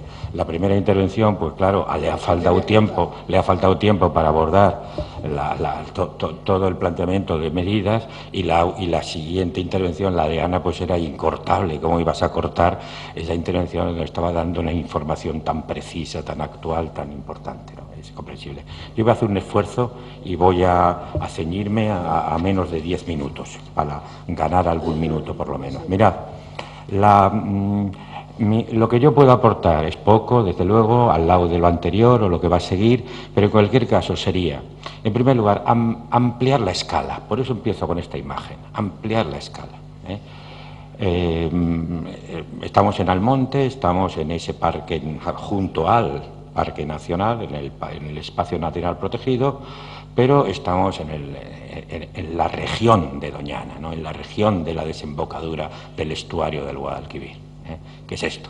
Y el sistema lagunar es importantísimo en sí mismo, pero es una pieza, es un eslabón de un sistema. En segundo lugar, un sistema territorial mucho más amplio, que le da la auténtica importancia y que precisamente le aporta esos valores de biodiversidad, por ejemplo, que son fundamentales. En segundo lugar, detrás de esto hay procesos, largos procesos interrelacionados, de muchos tipos. Y, en tercer lugar, esto no es una guerra de seres humanos contra la naturaleza. Es peor que eso. Es una guerra de seres humanos contra seres humanos. Es una guerra de seres humanos contra seres humanos. Es una lucha de seres humanos entre nosotros. De seres humanos, porque todo esto es puesta en valor, explotación legítima, abusiva, que tiene pros y contras de recursos, y que esa explotación de recursos va acompañada de apropiación de recursos y detrimento de otros valores, una expresión que tiene sus inconvenientes, pero que a mí me gusta bastante, funciones ambientales, servicios ambientales. Bueno, se saca agua para una urbanización, o para unos regadíos, o para unos abastecimientos, y se disminuye humedad, se disminuye suelo, se deteriora biodiversidad, y otros seres humanos que disfrutan de esos servicios pierden. Hay, por tanto, una negociación y una... En fin, voy a tener que eliminar cosas de las que se conservan, por ejemplo, y entrar en este mapa que me parece fundamental, tiene ya muchos años, 1989, y es fundamental para entender de qué estamos hablando. Estamos hablando de que aquí se está interviniendo desde ya décadas, en algunos casos los años 60, 70, en otros viene de más tarde, de más antes, del 20, 30, 40, de principios del siglo XX, se está interviniendo con unas lógicas de puesta en valor, de explotación, de extracción de valor, de la naturaleza, del territorio, de distintas perspectivas. Se ha mencionado, por ejemplo, la perspectiva de la navegación. Vamos a ver algunas imágenes rápidas sobre eso.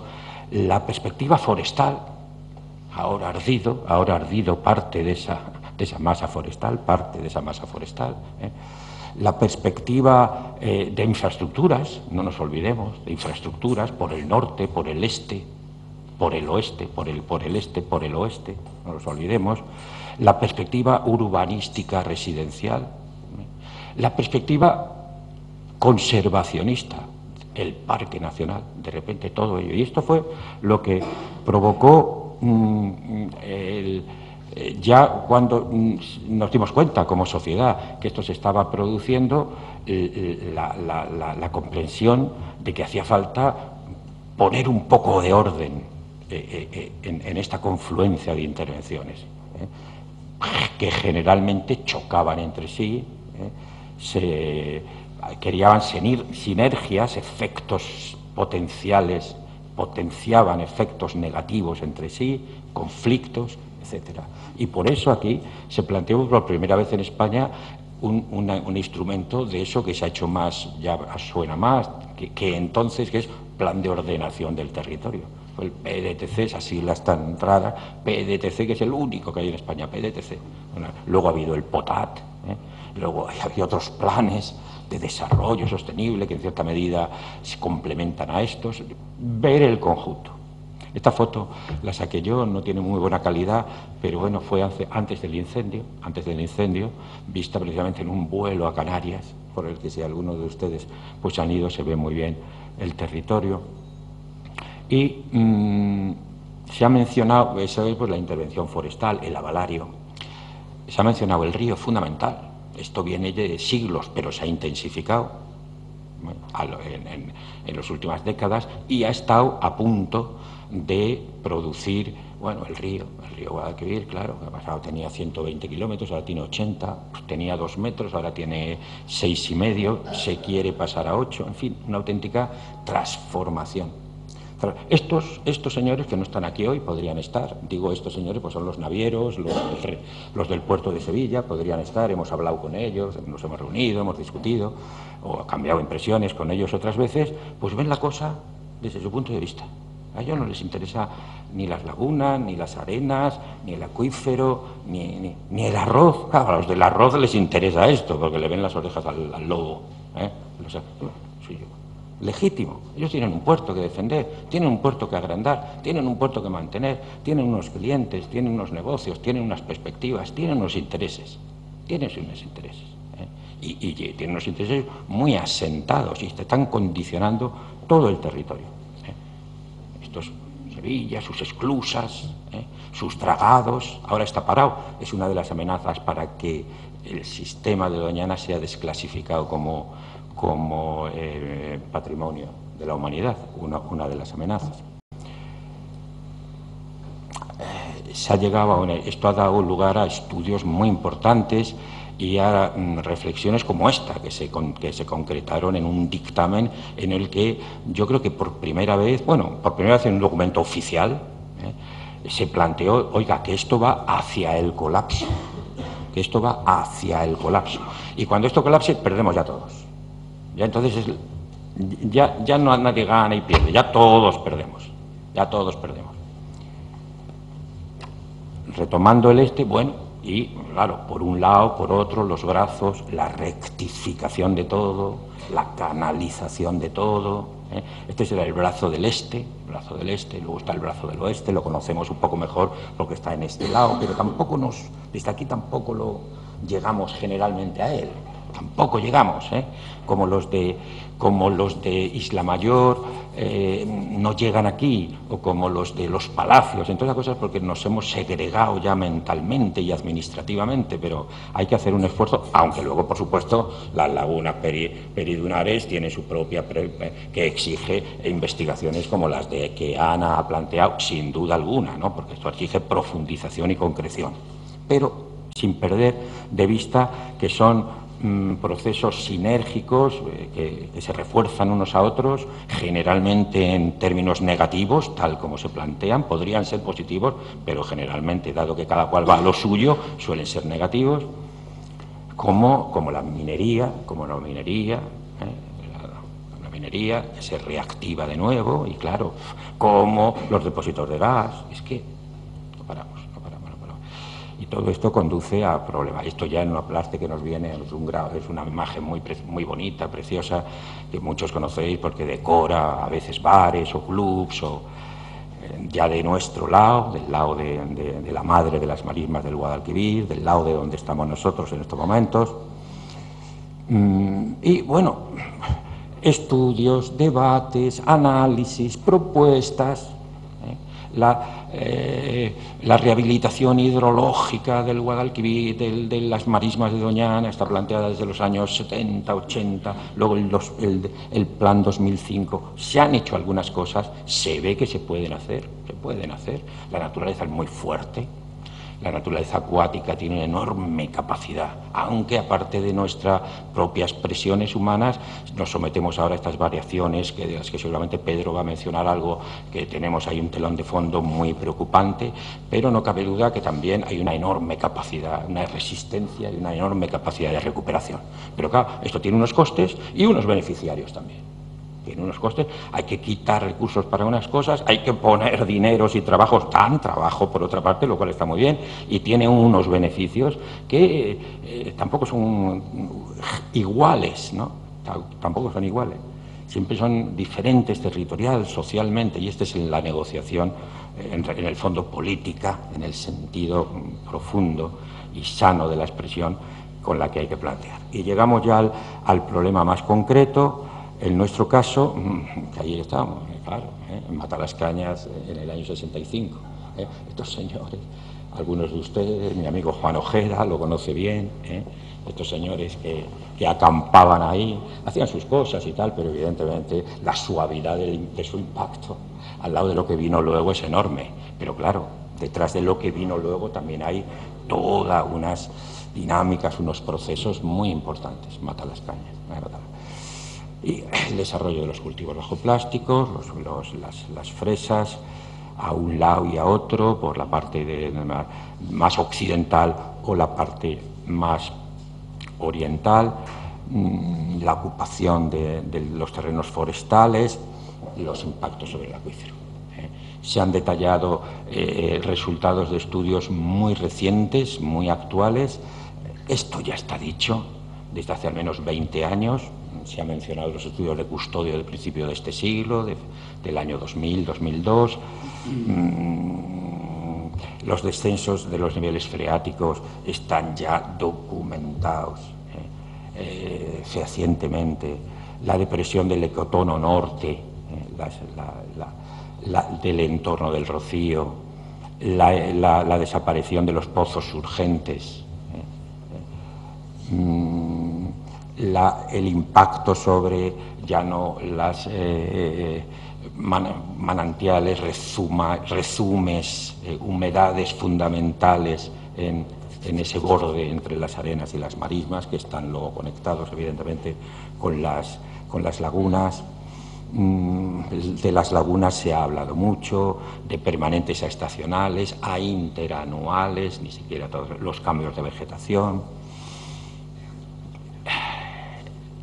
La calidad del agua, no solo cantidad, sino la calidad. También ahora debemos tener ocasión de comentar esto con Emilio, los problemas de calidad y las actuaciones recomendables. Reducción de extracciones. Aquí hay que dosificar las extracciones, hay que repartir. Y hay que ver quién tiene que sacrificar beneficios en pro de no seguir sacrificando beneficios, atención, de otras personas. Esto es un conflicto entre humanos. Hay que negociarlo. Hay que ver, llegar a unos acuerdos que sean equitativos, solidarios y justos. Y después muchas posibilidades también de medidas, de intervenciones, técnicas, de instrumentos de gestión que pueden mejorar, que se están haciendo, están descritas, se pueden plantear, hay planes, hay suficientemente conocidos. Y con esto me callo. Gracias, Juan.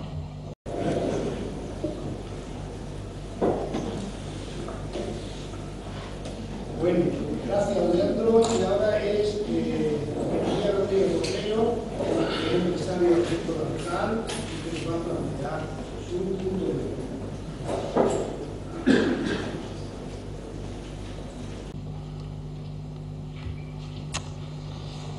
Bueno, buenas tardes a todos. Voy a intentar también ser breve como los demás compañeros para respetar un poco el compromiso con la mesa. Gracias a la plataforma de Ciudadanos de Almonte por invitarnos.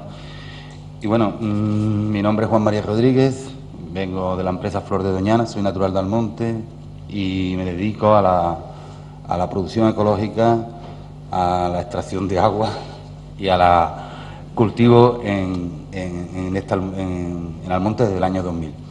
Yo, antes de poner el PowerPoint, porque yo quiero hacer una visión diferente, desde la misma óptica que ello, que es la protección del Parque Nacional, pero cómo tenemos que compatibilizar la vida, el factor de producción y todo lo que conlleva esa necesidad de utilización de agua.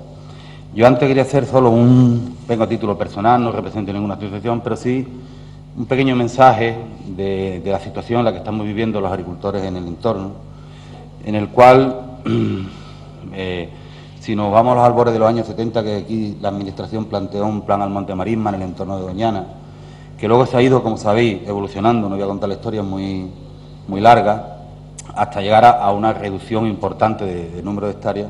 Incluso este año se ha reducido otras 1000 hectáreas, 700 de regadío en la finca de los Mimbrales. Nunca se ha opuesto por parte de los agricultores a esa reorganización del entorno.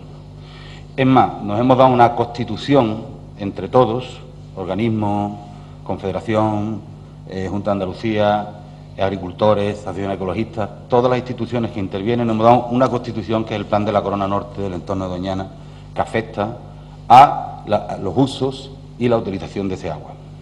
Desgraciadamente, esto se aprobó en Almonte en el año 2007.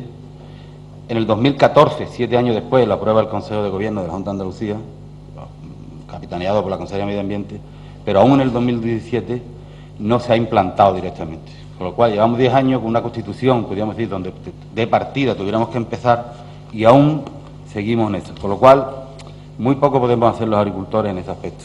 Una segunda demanda que tenemos, que hay unas transferencias de agua aprobadas. Por supuesto, tiene que ser agua de muchísima calidad, no podemos traer a este entorno aguas que no sean, que ayuden a minimizar las extracciones, no solo en la agricultura, sino en los municipios, en Matalascañas. Eso también está aprobado. El día 7 de noviembre, hace 2 días, se ha llevado al Congreso de los Diputados. Parece ser que va a avanzar, pero es un conflicto que, bueno, intervienen muchas administraciones y, sobre todo, muchos partidos políticos que, a veces, para no ayudarse, nos perjudica a la población, ¿no? Nosotros estuvimos representados, los agricultores, en la evaluación del Parque Nacional como Patrimonio de la Humanidad. Hoy es importante reflejar que cuando un entorno se declara Patrimonio de la Humanidad, no solo se vislumbra o se estudia las directivas hábitat, las directivas agua, sino también las directivas de factor de producción y relación con el entorno. O sea, no podemos eliminar los animales humanos, tenemos que convivir todos. Y dentro de eso, pues, lo que yo quiero hablar, cómo lo hacemos desde nuestra propia experiencia, desde nuestra propia imagen, desde la agricultura ecológica, cómo lo hacemos en Flor de Doñana, que es un ejemplo, seguro que habrá otros ejemplos también muy positivos en el entorno, ¿no? De los negativos yo no voy a hablar, yo voy a hablar de las personas que estamos haciendo correctamente. Creemos que hay muchísima gente que aquí podrían estar en esta mesa que pueden contar experiencias parecidas.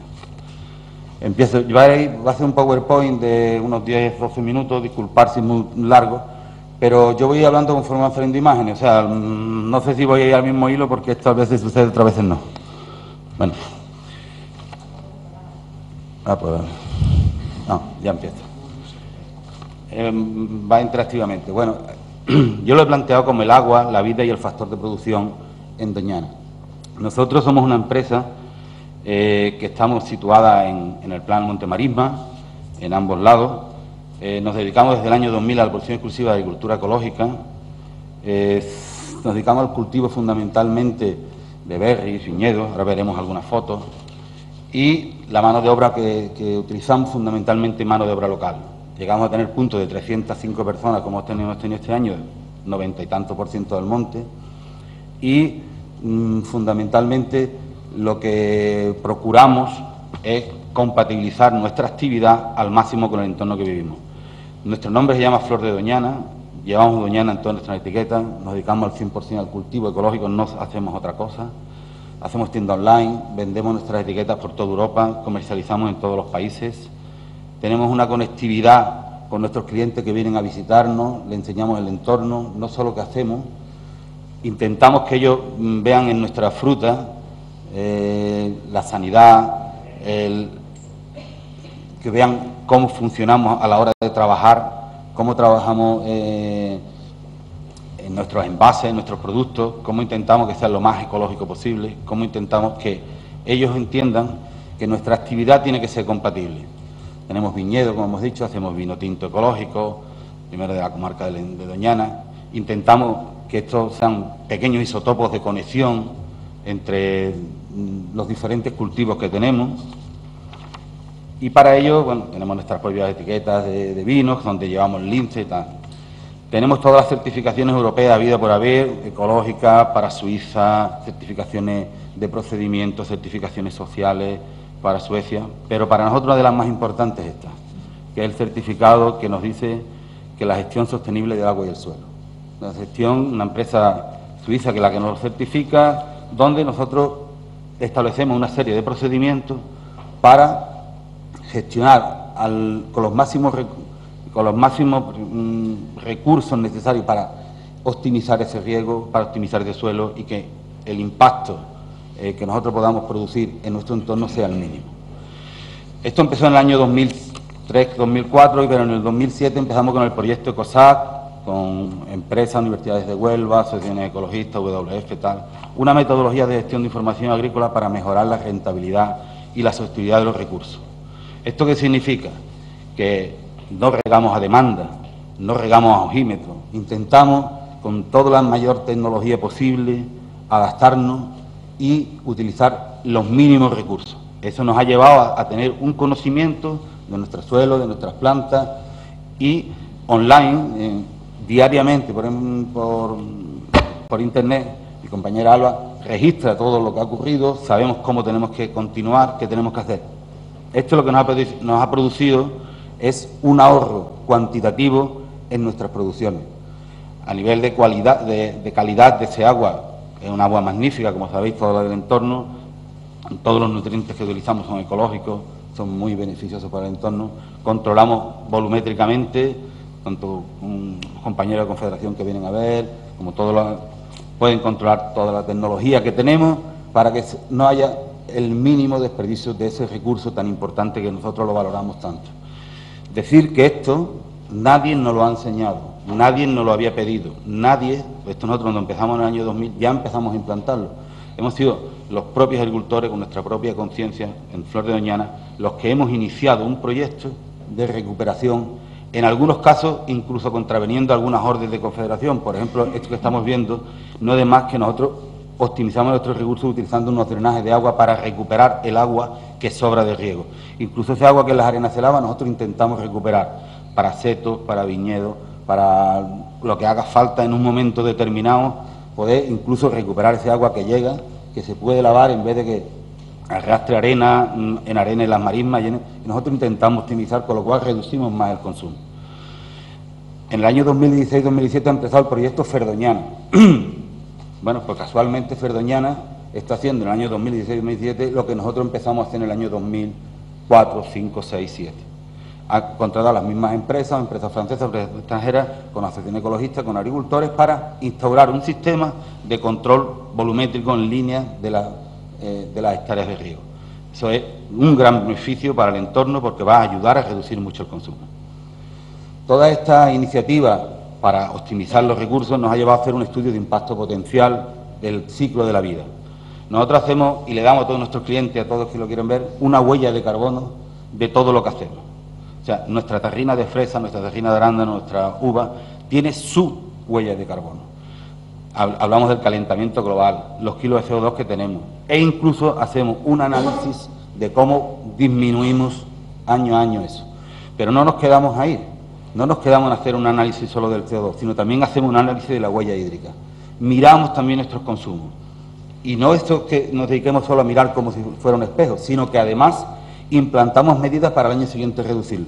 Por ejemplo, nuevas tecnologías de riego, nuevos goteros que echen menos caudal, montones de facetas para que el agua total usada en el ciclo de la vida nosotros podemos decir cuántos litros estamos consumiendo por cada unidad de envase que vendemos a un alemán, a un sueco, a un suizo.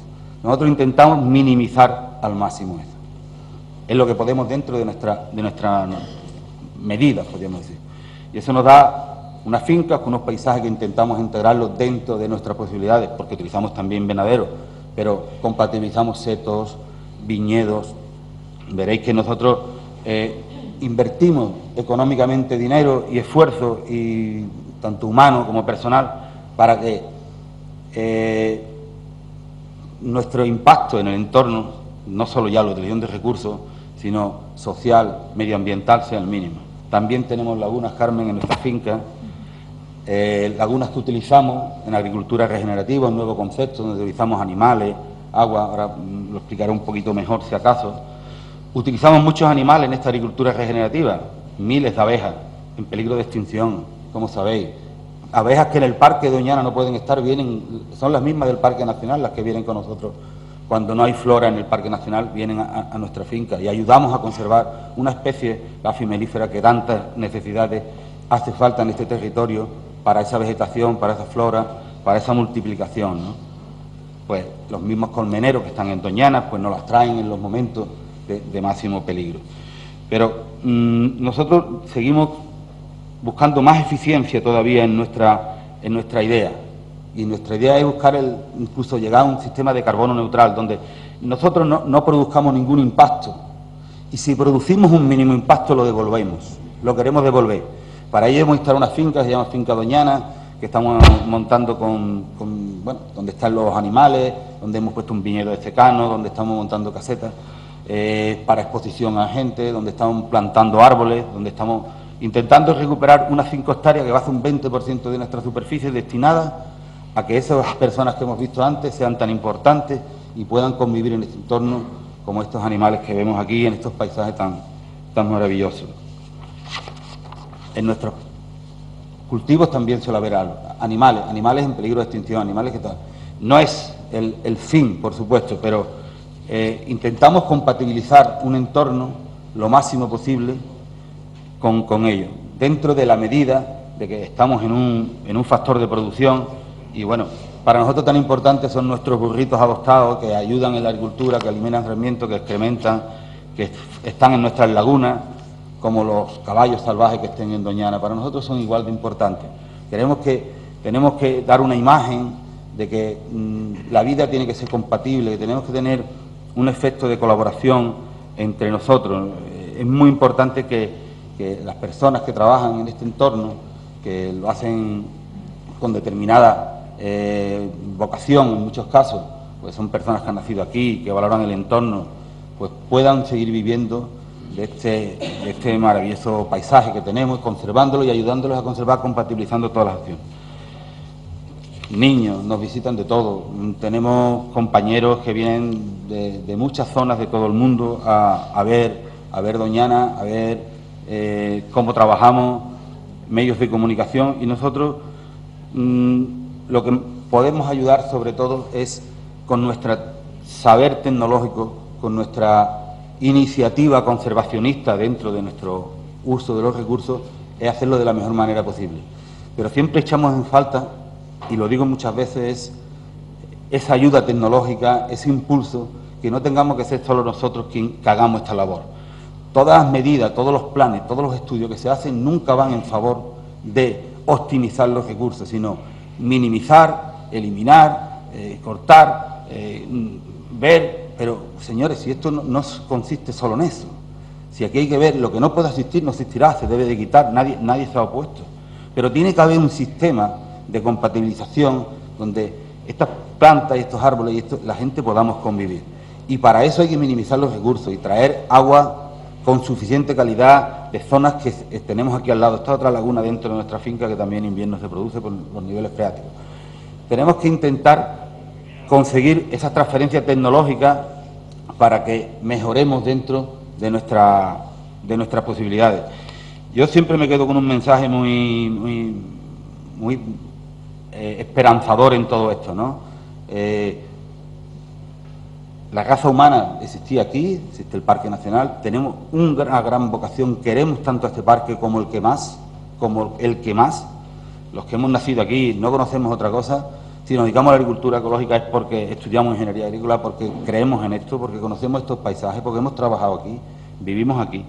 Y esa es la importancia de este entorno. pedimos a las administraciones aquí representadas, a las universidades, a todos los que podamos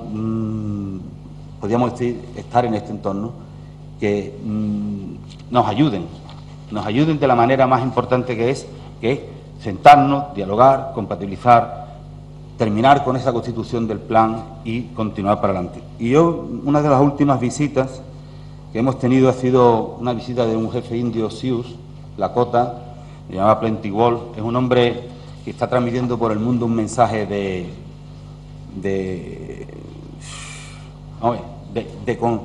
convivencia, ¿no? Y ellos hablan y siempre terminan una oración con Mitakuye Yaksin, y eso significa, en su filosofía Lakota, que todos somos parte de la misma naturaleza, que los árboles, los animales, los elementos, la raza humana, todos pertenecemos a un mismo territorio. No es compatible sin entender esto. Mitakuye Yaksin. Gracias. Para terminar, por favor, Pedro. Muchas gracias. Bueno, antes de todo, ¿funciona esto? ¿Sí? No, me quedo aquí. Dale abajo. Ahora funciona, sí, perdón. Ante todo, agradecer a los organizadores y a las organizadoras la invitación. De verdad, es un honor estar aquí con esta mesa y con todos ustedes. Y les digo una cosa, yo fundamentalmente vengo a aprender, porque estoy en una posición un poquito difícil, estoy en el Parlamento y me llegan estos problemas. Yo directamente no los conozco, conozco otros similares, yo voy a intentar hacerles algunas aportaciones desde otras experiencias que pueden tener similitudes, experiencias interesantes, pero cada territorio es un mundo. Entonces no seré yo quien diga qué hay que hacer aquí, lo tienen que decidir las autoridades pertinentes y ustedes, obviamente, que habitan el territorio. Eso por delante, digo, por no frustrar expectativas de gente que viene Pedro Arrojo y va a decir lo que hay que hacer. No, no lo voy a decir.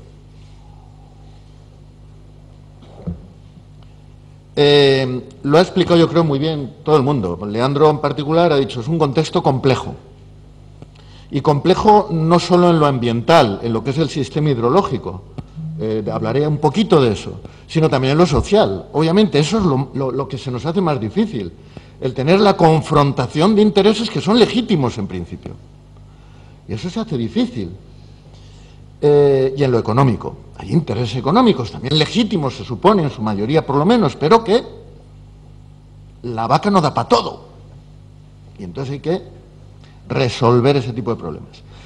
El sistema hidrológico también yo creo que lo ha descrito Leandro. Hay, para mí, tres claves. Estamos en el sistema final de una gran cuenca. Luego comento esto porque es muy importante, es muy complejo. El examen final de una planificación hidrológica, en una cuenca hidrográfica hay multitud de exámenes parciales. ¿Cómo está el río en tal sitio? ¿Cómo está el Genil aquí? ¿Cómo está el otro allá? ¿Cómo está el agua en Sevilla? Y un único examen final para la confederación de cualquier gran cuenca. ¿Cómo está el final? Ese es el examen final. Estamos en el examen final. Y encima, con una cuestión muy importante y difícil de gestionar, que una clave del sistema, que es lo que no se ve, el acuífero.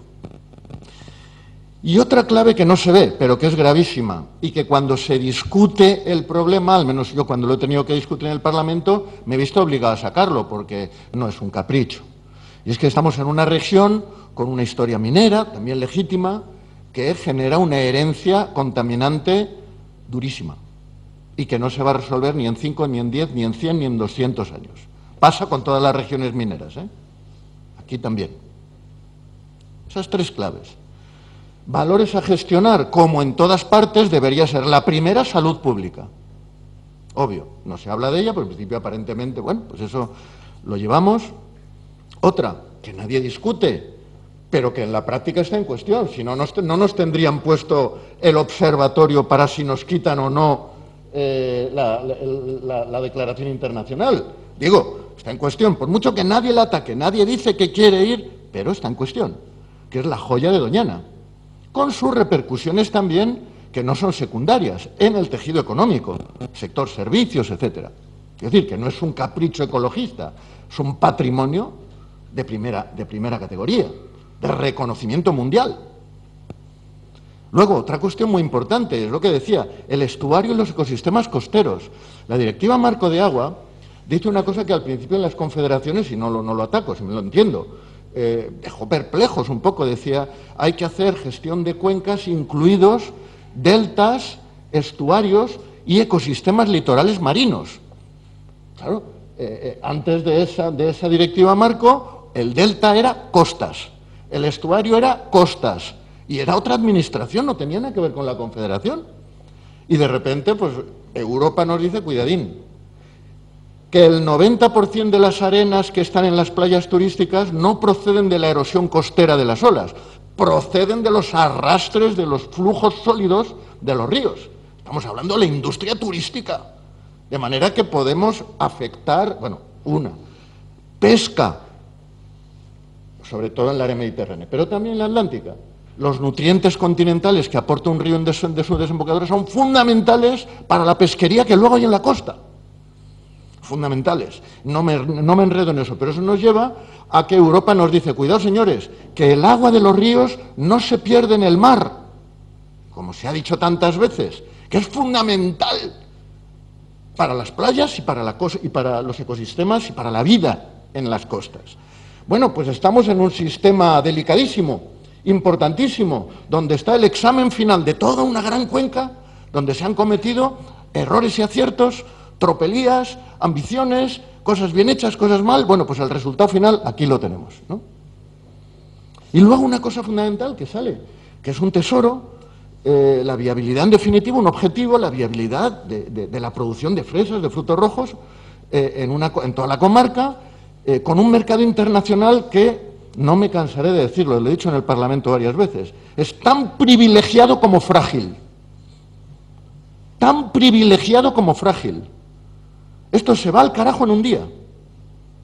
Según lo que venda, lo que se vende y lo que haya, y luego voy a decir por qué estoy diciendo esto, se va al carajo en un día y es la ruina de una comarca. Cuidado. Tan privilegiado como frágil. Yo digo que en general, donde los acuíferos son fundamentales en la vida de la gente, se produce un problema. Yo suelo decir, hay un lema castellano que dice, ojos que no ven, corazón que no siente. Y yo suelo añadir, y cabeza que no piensa. Pero no lo digo aquí, lo digo en Aragón, lo digo en Murcia, lo digo en... Lo que no se ve, oye, debajo de mi campo hay agua mía. Oye, que es de todo, bueno, no sé, hay un mar, se empieza diciendo siempre, hay un mar, es inagotable. Eso lo hemos oído en el acuífero de Alfamén, en Dalías, en Almería, en el acuífero del Alto Guadiana, en el Alto Júcar, supongo que aquí. Bueno, ojos que no ven, pasa eso. Y, bueno, pues eso en Almería, por ejemplo, ha llevado, en la cabecera del Guadiana del Júcar, a que emerge, como aquí, actividades de regadío muy rentables, muy legítimas, pero que producen mucho dinero. Y bueno, pues si producen mucho dinero, quiero más. No solo uno, si ese lo ha conseguido, yo también quiero, y el otro yo también. Y si yo tengo 10, quiero tener 15, y el que tiene 20 quiere tener 30, pero es lógico, es la condición humana, no estoy criticando a nadie. Ni es una crítica a esta región, pasa en todas partes. Bueno, y eso lleva a una situación, primero, de que como la ley hasta 1985 decía que lo que había bajo tierra era privado, y que el Estado solo vigilaba las aguas superficiales hasta 1985, luego cambia la ley, pero no cambia la inercia. La gente sigue pensando que lo que hay debajo de mi campo es mío, y que el pozo es mío, y es así. Es muy difícil que desde el ámbito de la política, el político de turno se atreva a decir, cuidadín, que no, que esto no puede usted hacer lo que quiera. ¿Por qué? Porque si lo digo no me entienden, no solo no me entienden, no me votan. Y por tanto, cuidadín, pero eso aquí y en todas partes. Y entonces se producen desde miles de pozos, no miles, se estima, fijaros que es fácil saber cuántos pozos más o menos habría, foto aérea, hay miles de posibilidades. Se habla porque nadie quiere estimar, no quiere hacer un catálogo de pozos ilegales, porque es una vergüenza nacional. Más de 1 millón de pozos ilegales en este país en donde se habla tanto de respetar la legalidad. Más de 1 millón de pozos ilegales. Eso cuando se dice en Europa, la gente alucina, no se lo cree. Y aquí se habla de 1 millar de pozos. No lo sé, yo no lo sé. Yo lo que he leído pueden ser estimaciones excesivas o no, pero en todo caso sabemos que hay bastantes. Y en ese tipo de situaciones, aquí y en otras partes, en Murcia, en Almería, en el Alto Guadiana, en Aragón, en la zona de Alfamén Cariñena, pues se produce progresivamente una inevitable sobreexplotación del acuífero. Es decir, se saca más de lo que entra. Con lo cual empezamos a matar a la gallina de los huevos de oro. Para todos. ¿Qué tiene el Estado frente a esa idea o frente a esa realidad que no es solo de aquí? Bueno, pues la ley prevé cosas. La directiva marco es muy clara, europea, pero antes incluso la directiva marco, me corregís los juristas, ya teníamos herramientas jurídicas.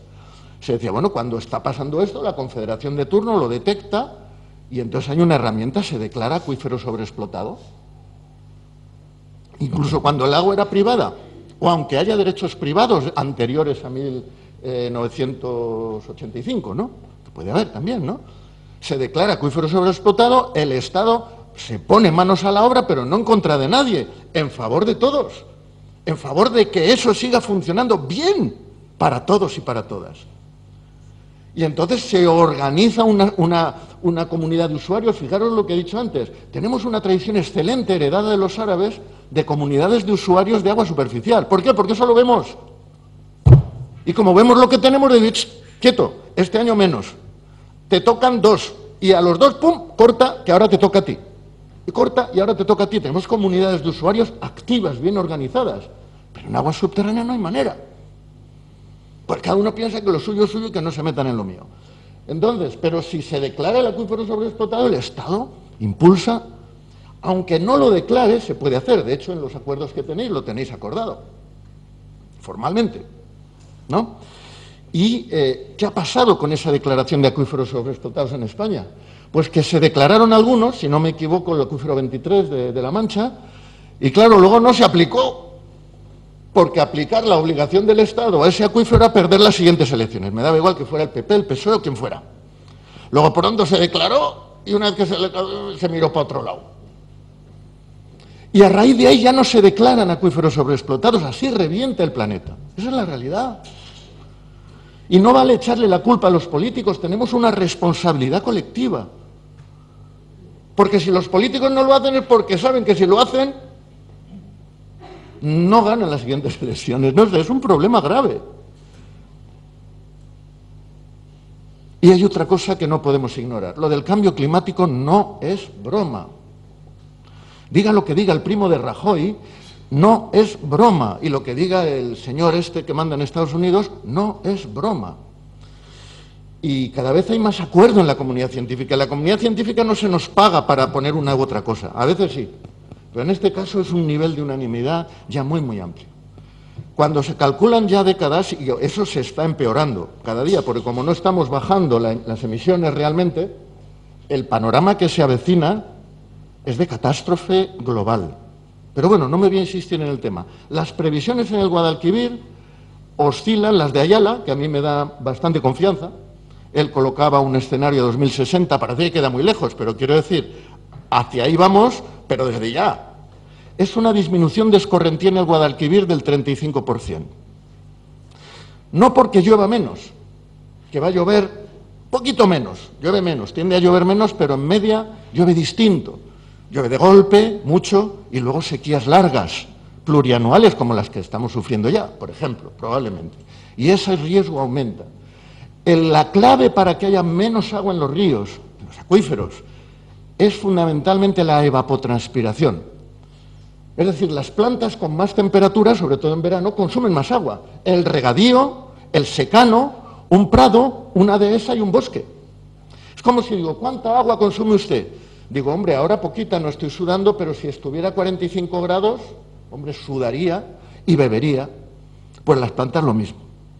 Se estima que el regadío va a subir en demandas en media en España, la demanda de la hectárea es en un 5%, pero es que esa evapotranspiración en toda la masa vegetal de una cuenca lleva a que en la cuenca de Guadalquivir por encima del 30% habrá menos de agua en la escorrentía fluvial. Ese es el futuro que tenemos desde ya, no es broma. Bueno, pues ese es el contexto en donde estamos. Entonces, miren, yo para no enrollarme les voy a leer simplemente así, rápido, es corto, la intervención que hice respecto en el Parlamento, después de informarme, intentarme informar. Y si me equivoqué, les pido disculpas y vengo aquí más veces y ustedes me aconsejan mejor y me explico, aquí me está sirviendo esta reunión, ¿no? Les explico lo que yo les dije y doy cuentas de ello ante todos ustedes, sean o no votantes de mi partido, que eso no tiene nada que ver. Yo decía, después de haberme informado, creo que a través de personas que conocen bien el tema, desde 1972, en que se lanza el Plan de Riego al Monte Marismas, hasta nuestros días asistimos a una película de desgobierno con muchos problemas de ilegalidad consentida que pone en peligro no solo el patrimonio ambiental de Doñana y el desarrollo turístico en el entorno, sino el propio desarrollo agrícola de la región. Una referencia fundamental en el desarrollo de esta película fue el POTAD, lo ha citado Leandro, el Plan de Ordenación del Territorio de Ámbito de Doñana, aprobado por la Junta en 2003. En él se advierte sobre la extraordinaria profusión de pozos habida en los últimos años de desarrollo incontrolado agrícola. No dice pozos ilegales porque queda feo, pero todos lo entendemos, ¿no? Digo, es documento oficial entrecomillado. Al tiempo que establece la necesidad de un plan especial de ordenación en las zonas de cultivo en regadío por derecho legal a riego. Desde 2010, en que se presenta el avance del Plan Especial de Ordenación de Zonas de Regadíos ubicadas al norte de la corona forestal de Doñana, se advierte que tan solo 1/3 de la superficie regada cuenta con los permisos legales de agua. Por otro lado, WWF, que yo pienso que ha hecho unos informes ante Bruselas muy rigurosos, os voy a dejar las citas, o sea, ellos citan documentalmente estudios de la Universidad de Huelva, o sea que no es un panfleto, para nada. Y además esto tiene un prestigio enorme, estos documentos se lo puedo asegurar porque conozco a Bruselas, enorme en Bruselas. O sea, WWF llega con ese informe y es como si lo presentara casi un gobierno, o sea, se mira en serio. En 2014 se aprueba el Plan de la Corona Forestal de Doñana, que se ha citado, que amnistía, fíjense bien, lo saben ustedes porque lo firmaron las propias organizaciones y regantes de la zona, que amnistía toda la superficie de regadío sin permiso existente en febrero de 2004. ¿Correcto? Vale, se negocia. Venga, hasta 2004. Aunque compromete la eliminación del regadío ilegal transformado después de 2004, que se estima que podrían ser entonces unas 1.500 hectáreas. Probablemente sean más ahora, pero no lo sé. Hoy nos encontramos, decía yo en el Parlamento, que, 1, el plan de la Corona Forestal de Doñana no se ha ejecutado, se acaba de decir. La oficina del plan especial no se ha constituido de facto. No se dispone de presupuesto en el marco de un plan presupuestario plurianual. Aunque la Junta ha empezado a cumplir su obligación de publicar informes de seguimiento, y eso es loable, la Confederación Hidrográfica no cumple las suyas respecto al cierre de pozos ilegales, transparencia en la concesión de permisos y control efectivo del régimen anual de extracciones. Sigue sin constituirse la Comunidad General de Usuarios de Aguas Superficiales y Subterráneas, que debería integrar los regadíos legales, por lo menos, ¿no? Segundo, al igual que en el resto de la cuenca del Guadalquivir, no se están desarrollando las medidas básicas de gestión de la demanda que exige la Directiva Marco. Claro, es que eso es impopular, bueno, pero es la ley. Hoy, tercero, con la propuesta de trasvasar más de 15 hectómetros cúbicos, lo que se hace es proponer de facto una amnistía general a todo el regadío ilegal. Si no, no salen las cuentas, las he hecho. Incluidas las cerca probablemente de 2.000 hectáreas ilegales que con arreglo al plan de la Corona Forestal de Doñana habría que cerrar. Solo así se entiende ese balance de 15 hectómetros cúbicos. Por último, y esto me parece muy importante, y me alegro de que haya habido una intervención que ha señalado cuestiones que voy a incidir.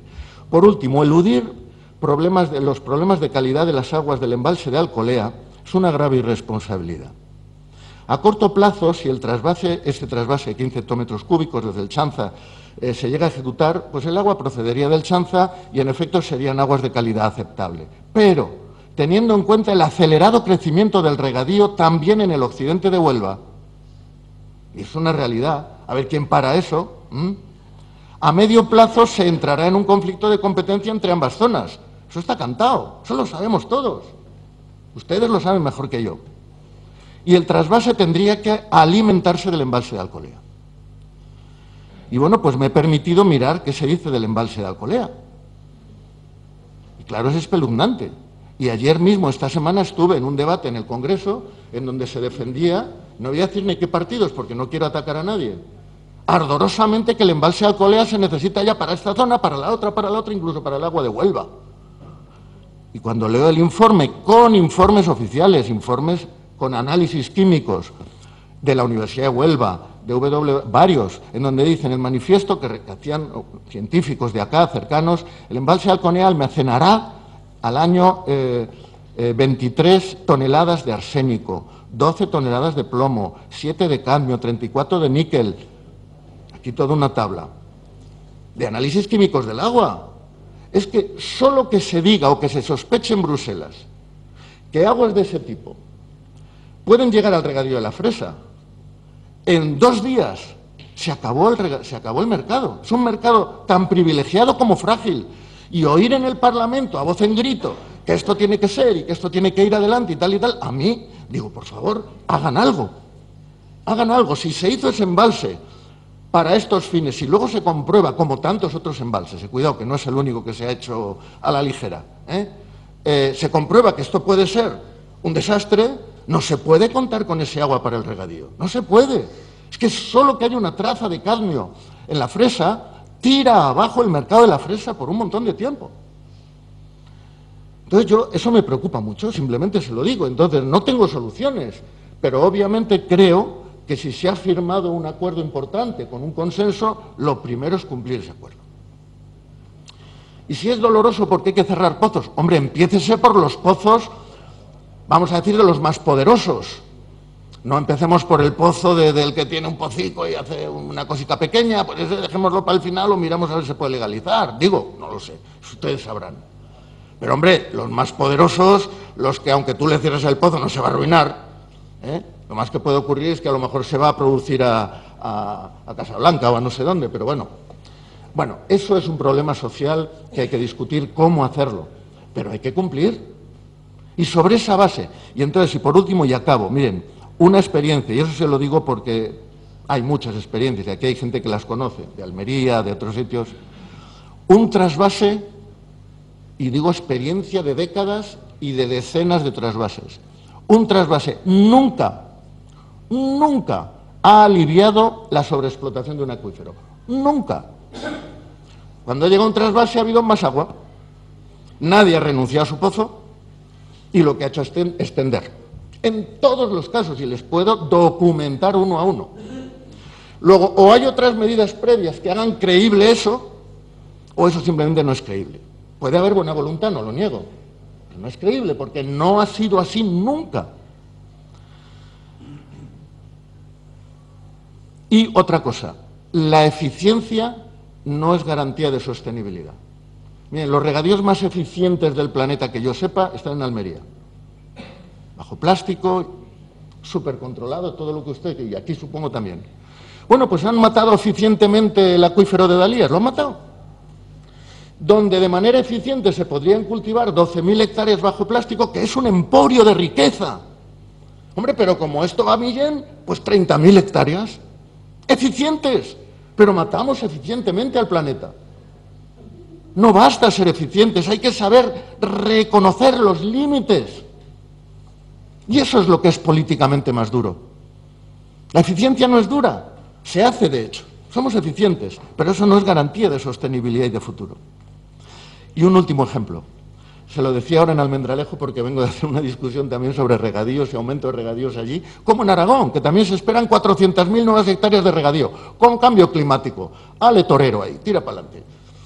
Yo digo, un ejemplo para entendernos. Imaginemos sobre el nuevo regadío, crecimientos de regadío y demás, en cualquier lado, Imaginemos Madrid y que le dijeran a los taxistas, miren, vienen tiempos difíciles.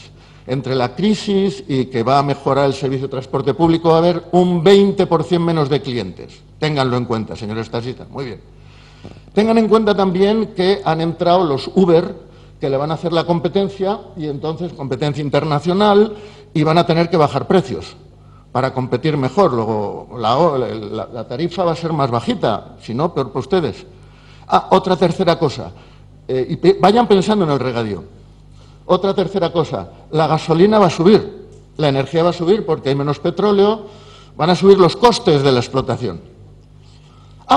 Se le ocurriría a Manuela Carmena, en este caso, ¿no? Diría, pero no se preocupen, vamos a aumentar las licencias en un 30%.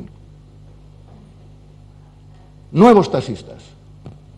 ¿Qué haría el gremio del taxi? ¿Lo celebraría o montaría una huelga tremenda? Porque claro, es su ruina. Si de cara al futuro ahora ya no tenemos, y el futuro es con menos, con mayores costes, con menores beneficios probablemente por competencia, eso es un desastre. Bueno, pues yo hago ese llamamiento a la racionalidad, aunque solo sea por interés, por racionalidad económica. Pensémoslo. Da votos decir aumento esto, justifico lo otro, aumento tal, aumento... Pero si eso no se sostiene y quiebra, quebramos todos. Nada más. Gracias. Bueno, la verdad es que una cosa de esta tiene mucho valor. Tanto valor que estamos por aquí, las 9, el periodismo, el y tiene mucho valor porque además, como las cosas que tienen valor no tienen precio de mercado. Yo a mis alumnos les digo que las cosas buenas de la vida pues no pueden tener precio de mercado. Y les pongo un ejemplo para empatar, para que ellos se den cuenta. Yo digo, ¿cuánto vale un beso bien dado, con tornillo y con sentido? ¿Cuánto vale? Y ellos dicen, no tiene valor. Y si tiene valor, se convierte en una putada. Entonces, si tiene precio, todo lo que tiene es valor, no tiene precio. Esto pasa igual. La ventaja que tiene un acto como este es que no tiene precio. Es decir, por esto no se ha pagado una puta chica, pero se ha echado mucho tiempo de reflexión, mucho tiempo de pensamiento, mucha voluntad, muchas capacidades científicas, y todos ellos vienen con tantas ganas que todos nos quieren dejar su gran discurso, y yo tengo que cortarlo, y me da mucha pena, porque resulta que al único que he cortado de verdad ha sido al primero, pensando que iba a cortar a todos los demás, pero lo hubiera tenido que cortar y hubiera sido imposible, absolutamente. Entonces, lo siento, te pido perdón, porque además no ha quedado todo el tema de la normativa, pero bueno, eso es lo que hay, también las cosas no pueden ser. No olvidemos que este es un primer acto informativo sobre lo que significa la conformación de una conciencia ciudadana con rigor sobre un tema complejo como es el tema del agua aquí. No lo olvidemos. Primero, que no lo olviden ellos. Les seguimos pidiendo sin pagarles 2 folios cada uno con el esquema de lo que tenéis y con una pequeña bibliografía. Eso nos permitirá hacer, insisto, un folleto para todo el pueblo y además tener una bibliografía específica en la biblioteca. Y a los maestros y a los profesores que están aquí, os solicito también que nos pongamos de acuerdo para hacer nuestra unidad didáctica sobre el agua. Hay gente que pide la palabra. Voy a dar la palabra, vamos a ver, ¿cómo es el tema? Decirme, yo esto pensaba que tenía a las 9, son las 9. Pero unos 20 minutos. Muchos años y la agricultura en el monte. Quiero comentarle, amigo diputado, el plan de ordenación de 2004, 2000 digo 3.000, se van a quitar de 11.000 hectáreas, creo que ya está bien, de quitar 4.000, de 11, 4.000 en Doñana, lo que es el corazón de Doñana, que es el condado. Eso por